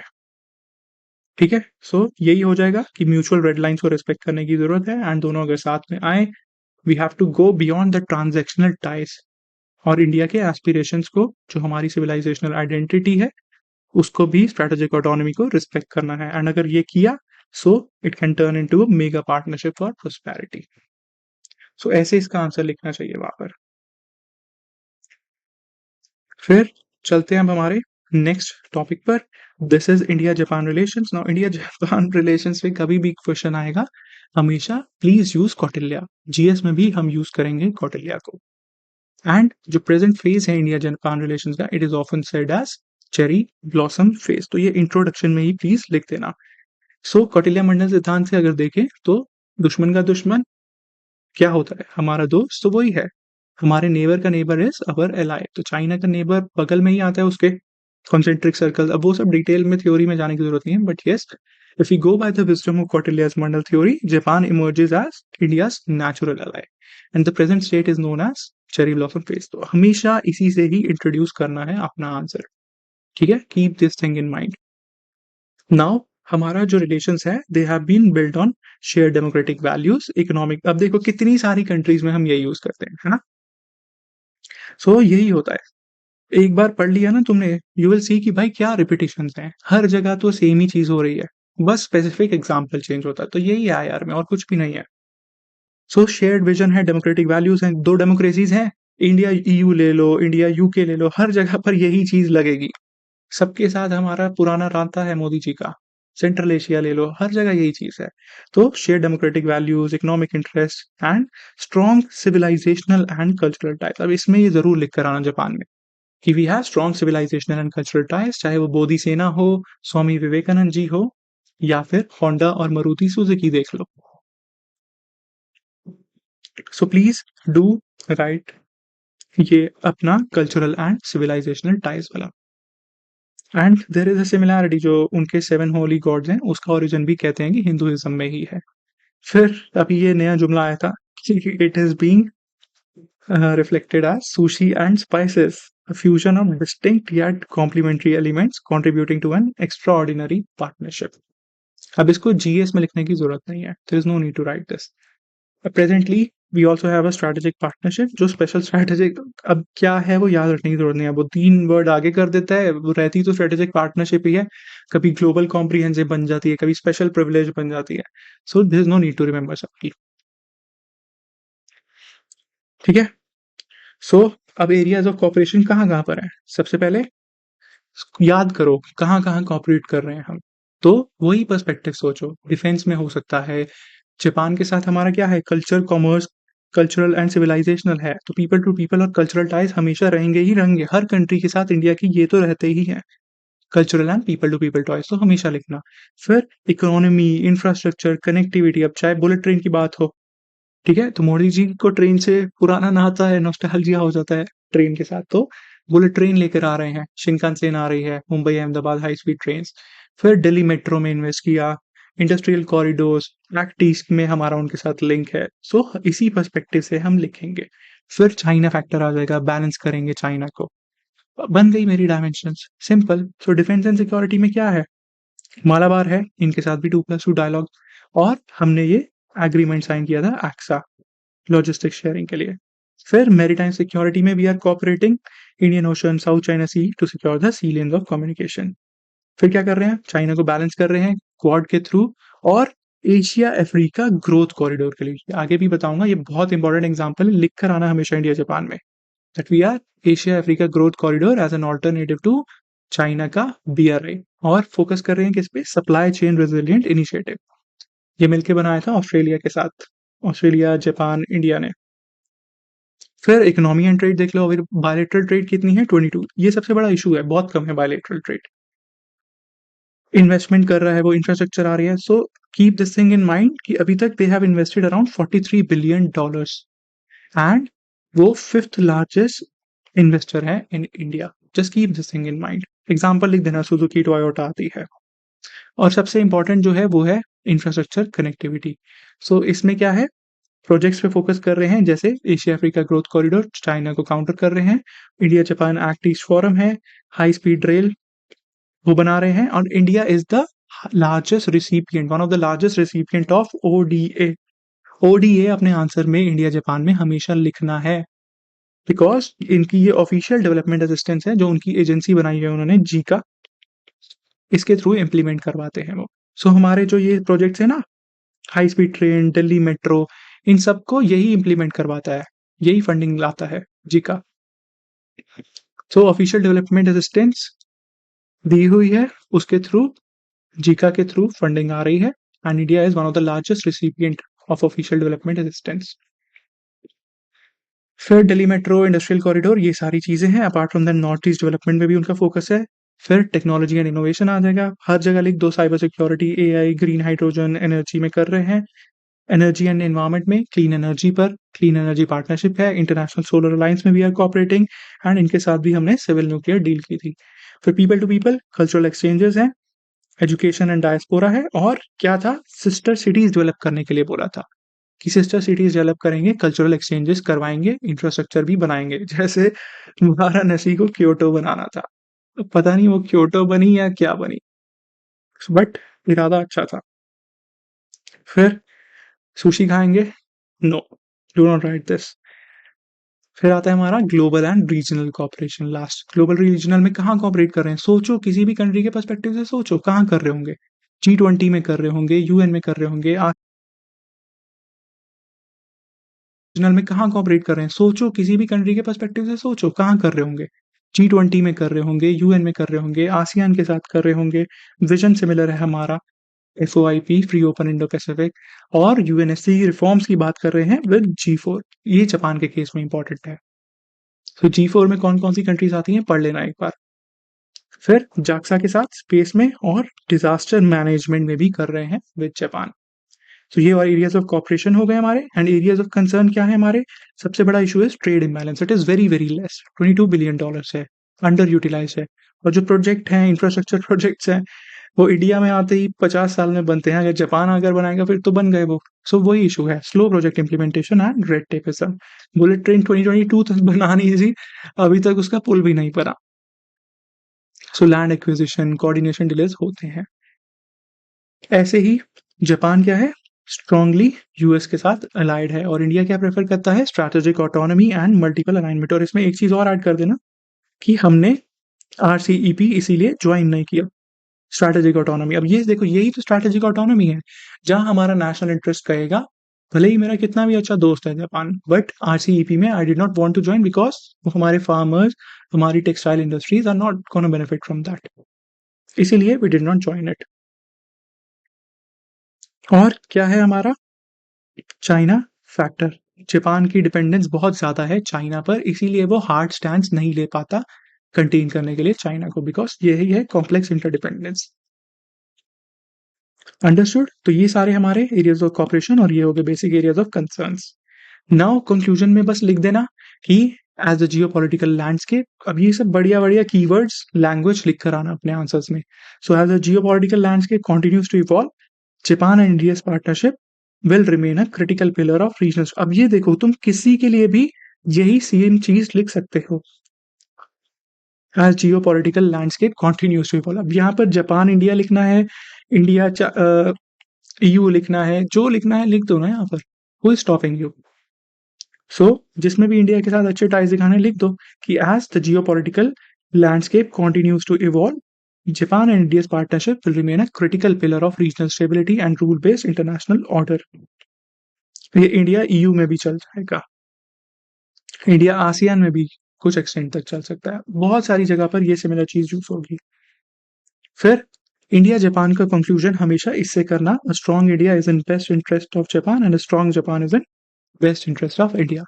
This was said bye Shinzo Abe. समझ गए? सिंपल है। नाउ लेट अस सी क्या क्वेश्चन पूछा है उसने। So the time has come for India and Japan to build a strong contemporary relationship, one involving global strategic partnership that will have greater significance for Asia and the world. अब इसको कैसे break करना है question को, यही issue आता है ना कि क्वेश्चन को ब्रेक कैसे करें। तो इसमें पहले सोचो क्या लिखोगे। क्या क्या कंटेंट है हमारे पास। So time has come for India and Japan to build a strong contemporary relationship. तो स्ट्रॉन्ग कंटेम्पररी रिलेशनशिप की नीड क्या है, यही पूछ रहा है ना, सिंपल लैंग्वेज में समझू। तो सबसे पहले हम उसकी नीड लिखेंगे, one involving global and strategic partnership that will have a great significance for Asia. अब ग्रेट सिग्निफिकेंस है तो मुझे वो दिखाना पड़ेगा कि जो हमारी पार्टनरशिप है उसकी क्या नीड है ग्लोबल एंड स्ट्रेटेजिक पार्टनरशिप की, एंड उसका ग्रेट सिग्निफिकेंस क्या है for Asia as well as for the world as a whole. So इन दोनों को कंबाइन कर भी दिखा सकते हो एंड अलग भी दिखा सकते हो। तो इट इज प्रेफरेबल कंबाइन कर दिखाना, अलग स्प्लिट करना इस क्वेश्चन में बहुत मुश्किल होगा। सो एशियन वर्ल्ड के लिए together you can also write. Split करना चाहते हो तो स्प्लिट भी कर सकते हो, completely up to you. 10 marker है इसीलिए बोल रहा हूँ, स्कोप थोड़ा कम है। सो प्राइमरली हमें दो ही चीजें इसमें लिखनी है कि क्या हमारी नीड है स्ट्रॉन्ग कंटेम्पररी रिलेशनशिप की और उसका क्या बेनिफिट होने वाला है, as simple as that. So start यहीं से कर लेंगे हम, ये सीधा लिख देंगे, कल्चरल सिविलाइजेशनल टाइज है। नाउ नीड या सिग्निफिकेंस क्या है, सोचो क्यों चाहिए, बिकॉज क्या है हमारे एरियाज ऑफ कन्वर्जेंसेस हैं, यहीं से पॉइंट्स आएंगे। सबसे पहले शेयर्ड विजन है हमारा फ्री ओपन इंडो पैसिफिक के लिए, और बैलेंसिंग चाइना के लिए there is strategic convergence on balancing China की असर्टिवनेस। प्रमोट कर रहे हैं हम क्या, मल्टीलेटरलिज्म रादर देन यूनिलेटरलिज्म। और फिर लिख दो इकोनॉमिक स्फेयर में हमारी सिनर्जी है, बायलेटरल टाइज हैं, ओडीए पार्टनर है हमारा बढ़िया, मुंबई बुलेट ट्रेन बना रहे हैं हम उसके साथ, डिफेंस है, टेक्नोलॉजिकल एंड डिजिटल कोलैबोरेशन है। तो ये सारे कुछ एरियाज ऑफ हमारे कन्वर्जेंसेस उसमें दिखाने पड़ेंगे, ठीक है। सो ये दिखा देना कि इन सब एरियाज में हम अच्छा कोऑपरेट कर सकते हैं, there is a very high synergy. Now उसकी सिग्निफिकेंस क्या होने वाली है, चाइना को बैलेंस कर लेंगे, काउंटर वेट आएगा चाइना के लिए। फिर हमारा एशिया अफ्रीका अगर ग्रोथ कॉरिडोर हम बनाएंगे तो वही पूछा ना, उस एशिया एंड वर्ल्ड के लिए क्या सिग्निफिकेंस है। तो वो सोचो, तो सोचो उसको कि एशिया के लिए क्या सिग्निफिकेंस होगी। तो चाइना का जो यूनिलेटरल चल रहा है, असर्टिवनेस चल रही है, साउथ चाइना सी देख लो, हर जगह पर उसे हम चेक कर पाएंगे, सी लेन कम्युनिकेशन को मेंटेन कर पाएंगे, आसियन सेंट्रलिटी पर फोकस कर पाएंगे, ठीक है। फिर रूल बेस्ड एशिया रहेगा, ये सारे बेनिफिट होंगे, ट्रेड इकोनॉमी होगी, free and open Indo Pacific रहेगा, एक्ट ईस्ट और उसके बीच में हमारी कन्वर्जेंस है। सो साथ में हम डेवलपमेंट करवा पाएंगे। एंड वर्ल्ड के लिए एज अ होल देखें तो क्या है, विद प्रोजेक्ट्स जैसे कि एशिया अफ्रीका ग्रोथ कॉरिडोर हैं, तो इसके साथ हम चाइना की चेक बुक डिप्लोमेसी ये कीवर्ड लिख लेना। चेकबुक डिप्लोमेसी हो गई उसकी, उसको हम चैलेंज करेंगे, बीआरआई को हम ऑल्टरनेटिव लेकर आएँगे। ऐसे ही रीजनल प्लेटफ़ॉर्म्स में रिफॉर्म्स की बात होगी, जैसे G4, यूएनएससी। तो ग्लोबली भी we are promoting multilateralism, rule based international order promote करवा रहे हैं हम। So please use all these keywords, अपने आप आंसर बन जाएगा। रूल बेस्ड इंटरनेशनल ऑर्डर आएगा, इंस्टीट्यूशंस में रिफॉर्म आएँगे, चाइना को चैलेंज कर पाएँगे, एक इंक्लूसिव ग्रोथ या डेवलपमेंट होगी। फिर यहाँ से पॉइंट्स ले लो, क्या बेनिफिट होगा? डिज़ास्टर मैनेजमेंट में, क्लीन एनर्जी में, क्लाइमेट चेंज के टारगेट में, ग्लोबल साउथ और नॉर्थ का कोऑपरेशन होगा in areas like energy, climate change. Simple, कोई एग्ज़ाम्पल देकर बता दो कि हाँ, अफ्रीका में कोऑर्डिनेशन कर रहे हैं। ठीक है? सो ऐसे मेरा बहुत अच्छा इसमें आंसर बन सकता है। It is all about keywords और अंडरस्टैंडिंग। एक बार वो समझ में आ गया तो अच्छा आंसर्स लिख पाओगे। वही चीज़ें घुमानी है, rule based international order, multilateral institutions में रिफॉर्म्स की बात हो गई, ग्लोबल नॉर्थ एंड साउथ का कन्वर्जेंस, डायलॉग, रिफॉर्म्स, फिर चाइना, चेकबुक, डिप्लोमेसी, बीआरआई को चैलेंज करना। बहुत ही सिंपल है आंसर लिखना इसमें। लास्ट में ये लिख देंगे, strong India, best interest, strong Japan, simple. फिर नेक्स्ट क्वेश्चन क्या पूछा था? Economic ties between India and Japan while growing in the recent years are still far below their potential. तो दिखा था ना हमने, तो पोटेंशियल कितनी है लिखना चाहिए यहाँ पर, 22 बिलियन ही है बस 2024 में, और ग्रोइंग है तो दिखाना कि ये है और इतना उन्होंने ऑलरेडी इन्वेस्ट किया है। This is the fifth largest investor है इंडिया का। However they are still below the potential. Policy constraint क्या है, इश्यूज क्या है, तो वही पूछ रहा है इश्यूज क्या है, यही तो रहे इशू, ये रहे इश्यूज। सो उसी बेसिस पर इसको लिखना है। उसके बाद क्या करने की ज़रूरत है बता दो। कोऑपरेशन करना है, कैसे उसको स्ट्रेंथन करना है, एनहांस करना है, रिफॉर्म्स लेकर आने की ज़रूरत है, स्ट्रेंथन करो dialogue, further cooperation, track 1.5, track 2 diplomacy use कर लो। देयर इज़ नो लिमिट, जो लिखना चाहते हो इसमें लिख कर आओ, देयर इज़ नो लिमिट। ठीक है? सो इसमें भी वे फॉरवर्ड में लिख दिया करो कि रीजनल कोऑपरेशन स्ट्रेंथन करो, न्यू एरियाज़ एक्सप्लोर करो, ट्रेड है तो अल्टरनेटिव्स यूज़ करो, फिर टेक्नोलॉजी ट्रांसफर, डिफेंस, इन सारे सेक्टर्स को एक्सप्लोर करो, जैसे ऑलरेडी हम कर रहे हैं एआई, 5G, इन सब चीज़ों में। सो अपने आप ट्रेड बढ़ जाएगी, कन्वर्जेंसेस बनते जाएंगे। सो ऐसे you can write this answer. अब चलते हैं हमारे नेक्स्ट टॉपिक पर। This is Indian diaspora. और इंडियन डायस्पोरा का टॉपिक बहुत इंपॉर्टेंट है, सो अच्छे से इसको कवर कर लेना। जो जो एग्जांपल्स मैं दूंगा ना, वो एग्जांपल प्लीज यूज करना अपने आंसर्स में। एंड इसमें भी बहुत बढ़िया जुमले हैं जो आंसर्स में डालने पड़ेंगे। सो सबसे पहले इंट्रो या कंक्लूजन में एक लाइन हमेशा लिख देना कि sun never sets over British empire. तो उसी से ही बना है कि sun never sets over Indian diaspora. So ये हमेशा इंट्रो या कंक्लूजन में you can use. So Indian diaspora की अगर हम बात करें, we are over 35 million. Now this includes हमारा पर्सन्स ऑफ इंडियन ओरिजिन भी, एनआरआईज भी, दोनों इंक्लूड होते हैं। And it is a significant asset. अब क्या सिग्निफिकेंस होगा, क्या होगा इनका सिग्निफिकेंस हमारे लिए? तो सॉफ्ट पावर, पॉलिसी मेकिंग में हमारी लॉबिंग कर सकते हैं। ठीक है, इकोनॉमिक स्ट्रेंथ है, क्यों? रेमिटेंसेस तो घर तो यही है, रेमिटेंसेस आएंगी, इन्वेस्टमेंट करेंगे, कल्चर को हमारे कैरी कर रहे हैं, योगा हो गया, बॉलीवुड हो गया, वो सब चीजें सॉफ्ट पावर बन रही है हमारे लिए। सो अगेन सोचो, वही सब चीजें हो गई। स्ट्रैटेजिक सिग्निफिकेंस क्या है, पॉलिटिकल सिग्निफिकेंस क्या है, इकोनॉमिक सिग्निफिकेंस क्या है, घूम फिर कर वही सारी बातें आती हैं। सो सोचो, तो उसको फर्दर मुझे पॉइंट्स बढ़ाने हैं, तो मैं क्या लिखूंगा? कल्चरल हो गया, सॉफ्ट पावर हो गया, economic, remittances, investment, strategic and political हो गया मेरा। फिर फिलैंथ्रोपिक और डेवलपमेंट में भी उन्होंने कंट्रीब्यूट किया है, कोविड के टाइम पर किया था, वॉर रुकवाने के लिए भी किया था, ऑपरेशन गंगा के टाइम पर। एंड कोई भी कंफ्लिक्ट होता है तो हमेशा we take the help of our diaspora networks. बन गया आंसर, पर हो गया टॉपिक कंप्लीट। यही चीज है। अब वो किसी भी रीजन से पूछे, वेस्ट पूछे, यूरोप पूछे, एशिया पूछे, बस इन्हीं के थ्रू हमें पॉइंट्स वहां जनरेट करने होंगे। ठीक है? सो यही सारी चीजें इसमें कवर करेंगे। They are India's permanent ambassador. अब ये पीएम मोदी ने इनको बोला है that they are our permanent ambassadors. So ये चीज प्लीज लिख कर आना आंसर में। They are India's permanent ambassadors and they act as living bridge between India and world. As it is, ये इंट्रोडक्शन लिख देना, एग्जामिनर खुश हो जाएगा। जुमले दिखा देना, permanent ambassador, living bridge, sun never sets over Indian diaspora.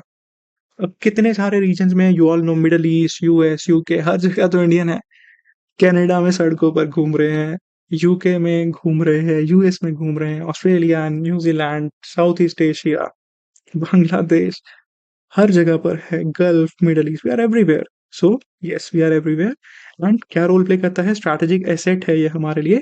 It contributes to our soft power, economic strength, cultural influence and foreign policy leverage में। अब इन्हीं को ही डिटेल में देख लेते हैं।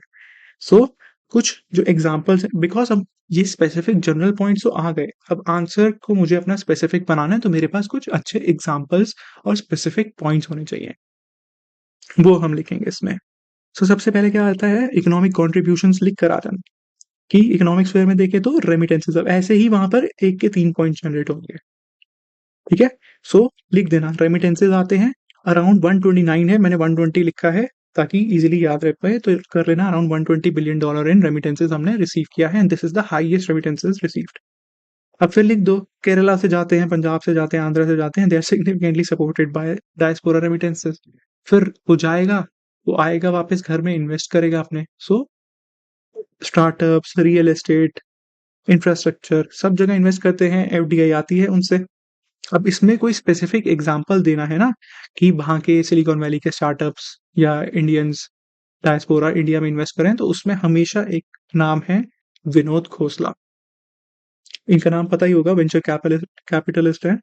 सो यूज कर लेना है विनोद को खोसला। फिर आता है हमारा trade facilitation. Diaspora network promotes Indian exports, particularly IT, pharma and textiles में, ठीक है? सो ये सारी चीजें हो गई इकोनॉमिक पर्सपेक्टिव से। नाउ सॉफ्ट पावर और कल्चरल की तरह देखो, तो क्या बोला था मोदी जी ने? ये हमारे परमानेंट एम्बेसडर्स है, दे आर लिविंग ब्रिजेस। तो हमारा कल्चर फेस्टिवल्स के थ्रू प्रमोट करवा रहे हैं। For example, Diwali was being celebrated in time square में, व्हाइट हाउस में भी दिवाली सेलिब्रेट की थी, लिख कर आना, वो व्हाइट हाउस में भी सेलिब्रेट की थी। अपार्ट फ्रॉम दैट, हमारे पीपल टू पीपल टाइज और हमारा परसेप्शन चेंज हो रहा है। दो हाँ, सोशल मीडिया पे तो बिल्कुल अलग ही परसेप्शन बन चुका है, बट यस, तो public perception is being change, favourable होता जा रहा है ये। And education and knowledge transfer हो रही है, तो वो जाएंगे विद वापस आकर हमारे इंस्टीट्यूट के साथ भी कोलैबोरेट कर कर रिसर्च कर रहे हैं। जैसे वो हार्वर्ड में जा रहे हैं, तो एम्स के साथ भी रिसर्च करेंगे वो। This is happening. तो इट फॉस्टर्स इंटेलेक्चुअल एक्सचेंजेस। तो again track 1.5, track two diplomacy होगी, थिंक टैंक्स भी आएंगे, सब एकेडेमिया भी आएगा, सब मिल बैठ कर रिसर्च करेंगे। और ग्लोबल रिकॉग्निशन मिल रहा है, लीडर्स लाइक सुंदर पिचाई, सत्य नडेला, कमला हैरिस, ऋषि सुनक, इन चारों का नाम लिख कर आ जाना, जरूर लिख लेना, पता ही होगा, you must be knowing who these people are. So please yes, they are again elevating हमारा ग्लोबल स्टेचर। पॉलिटिकल और स्ट्रैटेजिक इन्फ्लुएंस देखते हैं, दिस इज इंपॉर्टेंट। सो वो क्या करेंगे? वो हमारे लिए लॉबी करेंगे, एडवोकेसी करेंगे। ये सब काम किसका होता था? प्रेशर ग्रुप्स का। तो प्रेशर ग्रुप्स की तरह एक्ट करते हैं। एंड पर्टिकुलर इसमें एग्जांपल दे देना कि दे एक्ट एज लॉबिंग, हमारे इंटरेस्ट को प्रमोट करते हैं, दैट इज इट। इतना पॉइंट लिखा और उसके बाद सीधा एग्जांपल लिखो। Example, India US civil nuclear deal, इसमें diaspora played an very important role. फिर और क्या इशू चल रहा है? H1B वीजा लिख दो, काटसा लिख दो। तो इन सब चीजों में हमारे डायस्पोरा ने इंपॉर्टेंट रोल प्ले किया था, किया ही होगा, एंड किया ही था। फिर बायलैटरल टाई स्ट्रेंथन करता है, जैसे मोदी जी के सारे दोस्त हैं बचपन के, सो हाउडी मोदी करवाया, फिर नमस्ते लंदन करवाया, हाई लेवल एंगेजमेंट होती है। Apart from that, they hold की पोजीशंस। अब ये की पोजीशंस में जो एग्जांपल्स है मैंने ऑलरेडी दे दिए यहाँ पर, ये रहे, चाहे यूएस, यूके हो, कनाडा हो, सिंगापुर हो, हर जगह पर वी होल्ड की positions.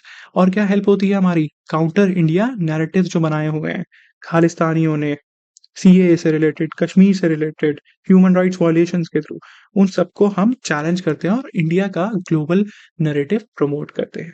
This is very important. फिर हमें क्या मिल रहा है? मल्टीलेटरल सपोर्ट मिल रहा है, हमारी एस्पिरेशंस को वॉइस दे रहे हैं, बिकॉज इंडिया ग्लोबल पावर है, वी आर एवरीवेयर, इसीलिए। Apart from that, development and philanthropy, skill transfer करते हैं, उनकी खुद की एनजीओज बनाकर फंडिंग प्रोवाइड करवाते हैं, कॉन्ट्रीब्यूशंस करते हैं फंडिंग में। जैसे न्यूज़ देखी होगी ना, कुछ एनजीओज ने जाकर अपने स्कूल्स में, वापस गवर्नमेंट स्कूल्स में, दे स्टार्टेड कंट्रीब्यूटिंग, अडॉप्ट करना शुरू कर दिया था स्कूल्स को भी। सो ऐसे ही दे डू दैट। फिर this is an important point, जो हमारे आर्टिफैक्ट्स हैं, हमारे ट्रेजर्स हैं, जो चोरी कर कर ले गए वो, मूर्ति चुरा कर ले गए, जैसे चोला डायनेस्टी की एक था ब्रॉन्ज स्टैचू, वो ले गए, उसको भी रिकवर करवाने के लिए they play an important role. Vijay Mallya अभी बोली लगा रहा था कि मैं खरीद के वापस इंडिया को दे दूंगा artefact. So yes, they play an important role in that too. Next क्या आता है हमारा, इमरजेंसी डिप्लोमेसी, ये याद रखना। जैसे ड्यूरिंग यूक्रेन वॉर में diaspora network play an important role operation Ganga के टाइम पर, एंड कोविड-19 के टाइम पर भी they helped in providing aid, supplies, and जो पीएम केयर्स फंड बनाया था, उसमें भी उन्होंने कंट्रीब्यूशन किया था। सो ये सारे पर्सपेक्टिव से सोचोगे तो मिल जाएगा। इकोनॉमी में इन्वेस्टमेंट करेंगे, रेमिटेंसेस भेजेंगे, सॉफ्ट पावर हमारे एम्बेसडर्स हैं, एजुकेशन, ग्लोबल रिकॉग्निशन दिलवा रहे हैं, परसेप्शन चेंज करवा रहे हैं, परसेप्शन मैनेजमेंट का काम कर रहे हैं। अच्छा बुरा की बात नहीं हो रही, बस परसेप्शन मैनेजमेंट हो रहा है। ठीक है, पॉलिटिकल स्ट्रैटेजी, लॉबिंग, टाइज, की पोजीशंस हैं, काउंटर इंडिया जो नैरेटिव बना हुआ है उसको चैलेंज करते हैं, और मल्टीलेटरल सपोर्ट है। फिर डेवलपमेंट फिलैंथ्रोपी, आर्टिफैक्ट्स रिकवर, और एनर्जी इमरजेंसी डिप्लोमेसी में। Now what are the challenges being faced by them? सबसे बड़ा क्या है, रेशियल डिस्क्रिमिनेशन होता है। कई बार तो उनकी हरकतें ऐसी होती है जिसकी वजह से उन्हें डिस्क्रिमिनेशन झेलना पड़ता है, बट या this is unfortunate. So yes, racial discrimination होता है। फिर सबसे बड़ा जो हमारा मिडल ईस्ट और गल्फ में चैलेंज है वो ये है, पुअर वर्किंग कंडीशंस है। पासपोर्ट उनके कंफिस्केट कर कर रख लेते हैं, वेजेस नहीं मिलती, पुअर उनके वर्किंग कंडीशंस रहते हैं। एक एक छोटे छोटे रूम में 20-30 people are force to sleep together in human condition में, और वहां पर रहता है कफाला सिस्टम। अब इसमें क्या होता है, कफाला सिस्टम में स्पॉन्सरशिप बेस्ड होता है। मान लो एक वर्कर को जाना है तो उसका एम्प्लॉयर उसे स्पॉन्सर करेगा, बट अब एम्प्लॉयर ने स्पॉन्सर कर दिया, उसके बाद वो एम्प्लॉयर की परमिशन के बिना पैर भी बाहर नहीं रख सकता, ना वो अपनी जॉब चेंज कर सकता है, ना कोई वो और अपॉर्चुनिटी एक्सप्लोर कर सकता है। तो मतलब वो फंस गया। एंड यही कई बार पासपोर्ट भी कॉन्फिस्केट कर देते हैं उनका, कि भाई तू जाएगा ही नहीं। सो बॉन्डेड लेबर की तरह उनको यूज करते हैं। ठीक है, सारी राइट्स उसकी ऑलमोस्ट खत्म हो जाती हैं। तो सबसे बड़ा इशू यही है। फिर what is another challenges, dual citizenship नहीं है। There is no dual citizenship. India refusal, India ने अभी तक डुअल सिटीजनशिप दी ही नहीं है for diaspora. Apart from that, safety का इशू है, कुवैत में फायर हुई थी unfortunately, some people from India died there, और इन्फ्लुएंस इज वेरिंग, कहीं जगह पर अच्छा है बट कहीं जगह पर लेस इम्पैक्ट है। और क्या हो रहा है, व्हाट आर द कंसर्न्स, हमारे चैलेंजेस हैं, ब्रेन ड्रेन हो रहा है, अगर सब चले जाएंगे बाहर तो इंडिया में कौन रहेगा। And some of them are involve in separatist movement, जैसे खालिस्तान प्रोटेस्ट, ये सारे। सो यही है हमारे प्राइमरीली चैलेंजेस। अब इसके बाद वे फॉरवर्ड देख लेते हैं। पहले what is the way forward, क्या करना चाहिए हमें, एंगेजमेंट स्ट्रेंथन करो। तो हमारे लिए बहुत सारे इनिशिएटिव स्टार्ट किए हैं मोदी जी ने, जैसे प्रवासी भारतीय दिवस है, ओवरसीज सिटीजन है, तो उन्हें स्ट्रेंथन करो, डीपन करो अपने टाइज, और वोटिंग के लिए पार्टिसिपेशन करवाओ, proxy voting, e voting provide करवा दो। अपार्ट फ्रॉम दैट, जो डायस्पोरा में इंपॉर्टेंट कमेटी याद रखनी है वो ये है, एल.एम. सिंघवी कमेटी, हमेशा लिख कर आना वहां पर। सो एल.एम. सिंघवी कमेटी ने रिकमेंड किया था कि डुअल सिटीजनशिप दे दो और कंट्री स्पेसिफिक अपनी पॉलिसी बनाओ। अपार्ट फ्रॉम दैट, ये भी रिकमेंडेशन है एक, कि पार्लियामेंट्री स्टैंडिंग कमेटी बना दो स्पेसिफिकली डायस्पोरा के लिए। फिर क्या करना चाहिए, यही चैलेंजेस का ऑपोजिट सोच लो, सॉल्यूशन अपने आप मिल जाएगा। ब्रेन ड्रेन टैकल करने के लिए कुछ करना चाहिए। फिर जहां डिस्क्रिमिनेशन हो रहा है उनके साथ कोऑपरेट करो, डायस्पोरा सेफ्टी पे फोकस करो, काउंसलेट एक्सेस सर्विसेज प्रोवाइड करवाओ, वहां पर उन्हें सपोर्ट प्रोवाइड करवाओ वाया इंडियन काउंसलेट्स। डन, हो गया। और इम्पॉर्टेंट चीज और जो इसमें लिखनी है वो ये है, मोदी जी ने बोला है, the focus should be on 3 C's of connect, celebrate cultural heritage and contribute to India. So connect करो उनके साथ, कनेक्ट विद इंडिया, सेलिब्रेट करो कल्चरल हेरिटेज एंड कंट्रीब्यूट करो इंडिया पर। तो यही मंत्रा दिया है मोदी जी ने। So you can write this down. तो क्या फोकस होना चाहिए, सेलिब्रेट कल्चरल हेरिटेज, कनेक्ट करो और कंट्रीब्यूट करो, वैसे तो हमें। एंड लास्ट में कंक्लूजन हो जाएगा हमारा, कि अगेन सिग्निफिकेंट है हमारे लिए, soft power, economic growth, developing outreach के लिए, and they act as a bridge, and they continuously amplify हमारा global influence, and it is rightly said that sun never sets over Indian diaspora. Simple, बस ये topic important है, अच्छे से पढ़ लेना, इससे ज्यादा इसमें कुछ और पढ़ने की जरूरत नहीं है। नाउ पीवाईक्यू देख लेते हैं क्या पूछा है उसने। सिंपल डायरेक्ट क्वेश्चन पूछे थे। अब मोर और लेस सब में कंटेंट यही रहेगा, बस वो थोड़े स्पेसिफिक पूछ सकता है तो उसको पूछने दो, डोंट वरी अबाउट दैट। तो पहला क्वेश्चन था, Indian diaspora has scaled new heights in the west, describe its economic and political benefits for India. तो पहले इसको एड्रेस करो हमेशा इस स्टेटमेंट को कि कैसे वो स्केल कर लिया new heights in the west. तो बताओ, चाहे यूके हो चाहे यूएस हो, वेस्ट क्या है, हर जगह यही तो है। चाहे हमारी टेक फर्म्स के सीईओज हैं जैसे कि सत्य नडेला, सुंदर पिचाई, या फिर farmer UK prime minister Rishi Sunak, US में कमला हैरिस, हर जगह इंडियंस आर देयर। तो स्केल कर लिया हमने न्यू हाइट्स, पहले वो दिखाना पड़ेगा, बता देना कि हमारी इतनी स्ट्रेंथ है। अब उसके पास क्या पूछा है, इकोनॉमिक एंड पॉलिटिकल बेनिफिट्स। तो इसको दो पार्ट में ब्रेक करो, पहला इकोनॉमिक बेनिफिट बताओ एंड सेकंड पॉलिटिकल बेनिफिट बताओ। सो इकोनॉमिक बेनिफिट क्या होगा, ये रहा इकोनॉमिक बेनिफिट, दस, एज सिंपल एज दैट। ठीक है, रेमिटेंसेज आएंगी, इन्वेस्टमेंट्स आएंगी। यहाँ पर लिखना हो तो कभी लिख देना कि विनोद खोसला भी कर रहा है एंड सुंदर पिचाई, सत्य नडेला, ये सब भी इन्वेस्ट कर रहे हैं इंडिया में, उनका नाम भी लिख देना because they are also doing it, startups में इन्वेस्ट कर रहे हैं। Apart from that startup and innovation हो रही है, कैपिटल वेंचर कैपिटल आ रही है वहां से। सो ये सारी हमारी चीजें आ जाएंगी इकोनॉमिक वाले में। एंड फिर पॉलिटिकल वाले में ये रहे पॉलिटिकल के points, as simple as that. तो यूएरा वेस्ट का स्पेसिफिक, लॉबिंग एडवोकेसी कर रहे हैं, बायलेटरल टाइज हो रही हैं जैसे हाउडी मोदी, हमारी पोजीशन स्ट्रेंथन कर रहे हैं, काउंटर इंडिया नैरेटिव बिल्ड कर रहे हैं, परसेप्शन मैनेजमेंट कर रहे हैं, मल्टीलेटरल सपोर्ट आ रहा है, और सॉफ्ट पावर इसमें भी डाल देना पॉलिटिकल वाले में, बिकॉज अब इसमें उसने दो पूछे हैं, मेरे पास और एंगल्स हैं तो मैं उसी को ही इसमें लिंक कर कर डाल दूंगा, इसको भी डाल सकते हैं। अंडरस्टूड। सो पॉलिटिकल हेडिंग के अंदर इन सब पॉइंट्स को ऐड ऑन कर देना, बन जाएगा आंसर।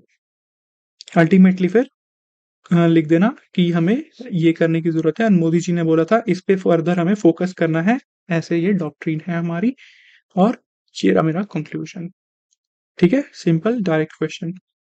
फिर नेक्स्ट आता है, Indian diaspora has a decisive role to play in politics and economy of America and Europe. देखो 2020 में उसने खाली अमेरिका एंड यूरोपियन स्पेसिफिक पूछा, उसके बाद उसको याद आ गया कि भाई ये आंसर लिखना तो मुश्किल है, इसीलिए मैं पूरा वेस्ट का ही लिख देता हूँ। बिल्कुल सेम क्वेश्चन, बस लैंग्वेज चेंज कर दी क्वेश्चन की, आंसर सेम ही रहेगा, हमने अमेरिका एंड यूरोप के पर्सपेक्टिव से ही पढ़ा है, बस इसमें थोड़ा सा हमें उनका स्पेसिफिक पर्सपेक्टिव दिखाना पड़ेगा, क्योंकि उसने यहाँ बोला है कमेंट विद एग्जांपल्स। सो ऐसे इसमें सब हेडिंग डाल सकते हैं। इंट्रोडक्शन में हम वही सेम इंट्रोडक्शन यूज कर सकते हैं और वो पार्ट कर सकते हैं दैट हर जगह हमारी प्रेजेंस है। अब इसमें डिवाइड कर सकते हो, दो पार्ट में पूछा है ना, तो अमेरिका का ले लो, एक पॉलिटिकल दिखा दो, एक इकोनॉमी दिखा दो, फिर यूरोप का ले लो, उसमें भी पॉलिटिकल और इकोनॉमिक पर्सपेक्टिव दिखा दो। ठीक है, तो कमला हैरिस, यही सारी चीजें हमारी उसमें मेंशन कर देना, लॉबिंग के लिए H1B वीजा, काटसा, ये सारी हमारी करी उन्होंने, इकोनॉमी में रेमिटेंसेज आ रही हैं, ये सारी चीजें हो रही हैं, सिंपल। ठीक है, या फिर ऐसा कर सकते हो, पॉलिटिकल इकोनॉमी कर दिया और उसमें लिख दिया अमेरिकन में और यूरोपियन में, either way it is completely up to you. ठीक है, बस एग्जाम्पल देते ना, जो जो ये सारे एग्जाम्पल्स है ना, ये वाले, ये मेंशन कर देना। फिर आता है last, it has an important role to play in South East Asian countries. अब साउथ ईस्ट एशियन कंट्रीज से कहाँ से एग्जाम्पल्स लेकर आओगे, कैसे याद करोगे, तो इसीलिए इस आंसर को थोड़ा बना कर लिखना पड़ेगा। अब कैसे बनाना है इसको वो भी देख लेते हैं, लेट अस सी। क्वेश्चन क्या है, Indian diaspora has an important role to play in South East Asian countries की इकोनॉमी एंड सोसाइटी में। ठीक है, दोनों पर्सपेक्टिव इसमें बताने पड़ेंगे। Appraise the role of Indian diaspora in South east Asia in this context. तो पूरा ही रोल प्ले पूछ रहा है वो। ठीक है, सो पहले हम in general economy and society के पर्सपेक्टिव से बता सकते हो, उसके बाद उसका एक ओवरऑल पूरा रोल बता सकते हो, बिकॉज 15 मार्कर हैं एंड लिखने के लिए हमारे पास इसमें कम है। तो पहले इंडियन डायस्पोरा की सिग्निफिकेंस, इंट्रोडक्शन, जो ये सब चीजें हैं वही हमारी आ जाएंगी। फिर बता दो कि साउथ ईस्ट एशिया में कौन सी कंट्रीज में दिखते हैं तुम्हें, सिंगापुर में है, मलेशिया में है, फिलीपींस में है, हर जगह पर है, थाईलैंड में है। सो लिख दो वो चीज, डन। उसके बाद इकोनॉमिक को बता दो कि पहले इकोनॉमी एंड सोसाइटी में उनका क्या कंट्रीब्यूशन है, कैसे वो रोल प्ले कर रहे हैं, ठीक है? सो बिज़नेस में हो गया, ट्रेड में हो गया, रेमिटेंसेस बहुत ज़्यादा आते हैं हमारे पर्टिकुलरली हमारी तमिल कम्युनिटी है वहाँ पर। ये ज़रूर लिख लेना कि तमिल कम्युनिटी इज़ बहुत ज़्यादा है वहाँ पर। सो ये सारी चीज़ें हो जाएँगी, बता देंगे कल्चरल डिप्लोमेसी है और temples. If you have been to Singapore you must have seen temples वहाँ पर। तो हमारा कल्चर वहाँ पर प्रमोट हो रहे हैं, माइथोलॉजी प्रमोट हो रही है। इनफैक्ट जो सिंगापुर में सेंटोसा आइलैंड है, वो पूरी महाभारत के अराउंड उन्होंने एक थीम पार्क टाइप बनाया भी हुआ है। सो वो लिख देना। हमारा कल्चर रिप्रेजेंट हो रहा है। सो हमारे ideas, culture, food, customs, yoga, वो सब चीज़ें हमारी language they are being promoted. तो कल्चरल डिप्लोमेसी सॉफ्ट पावर हो रही है। फिर हमारा एजुकेशन एंड इंस्टीट्यूशंस भी लिख देना क्योंकि और कुछ लिखने के लिए है ही नहीं। ठीक है? तो ये हमारे मेन पॉइंट्स आ जाएँगे। उसके बाद हम उसको और डेप्थ में अदर रोल लिखकर बता सकते हैं कि इसके अलावा व्हाट एल्स क्या है पॉलिटिकल एंड स्ट्रैटेजिक रोल कि सिग्निफिकेंट गवर्नमेंट पोस्ट होल्ड करते हैं। अब नाम नहीं पता तो चलेगा। अब मैं एक-एक का नाम जाकर याद थोड़ी करूँगा। There is no need to do that. फिर लास्टली इंडिया की एक्ट ईस्ट पॉलिसी। अब इसको साउथ ईस्ट एशिया को हमेशा एक्ट ईस्ट पॉलिसी से लिंक करना ही होता है क्वेश्चन को। सो ये लिंक कर लेना। बोल दो कि चाइना को टैकल करना है, मल्टीलेटरलिज्म प्रमोट करना है, वो कर रहे हैं, परसेप्शन मैनेजमेंट कर रहे हैं। जो-जो पॉइंट्स पढ़े थे यहाँ से जितने पॉइंट्स लिखना चाहते हो साउथ ईस्ट एशिया के पर्सपेक्टिव से लिखकर बता दो। Community, trust building, track 1.5, track two diplomacy हो रही है। सो वही सारी मेरी डायमेंशंस इसमें सारी खोल दें। पहले तो उसने खाली ये 2 पूछी थी, उसके बियॉन्ड भी ये सब भी लिख कर दिखा देंगे हम। It is as simple as that कुछ भी नहीं है। ठीक है? बस ये थोड़े से इसमें ये ऐसे स्पेसिफिक चीज़ डाल देना कि तमिल लैंग्वेज हमारे mostly majority south Indian state से है वहाँ पर। टेम्पल्स हो गए, कल्चर हो गए, yoga, education, institutions, think tanks सब में है। जैसे कि शांग्री-ला डायलॉग होता है। ये अच्छा एग्ज़ाम्पल है, लिख देना। उसमें भी पार्टिसिपेट करते हैं। So on these lines you can answer this. बाकी मोर और लेस सारी डायमेंशंस हमने कवर कर लिए। इन्हीं लाइन्स पर हम लिख सकते हैं। ऑलराइट?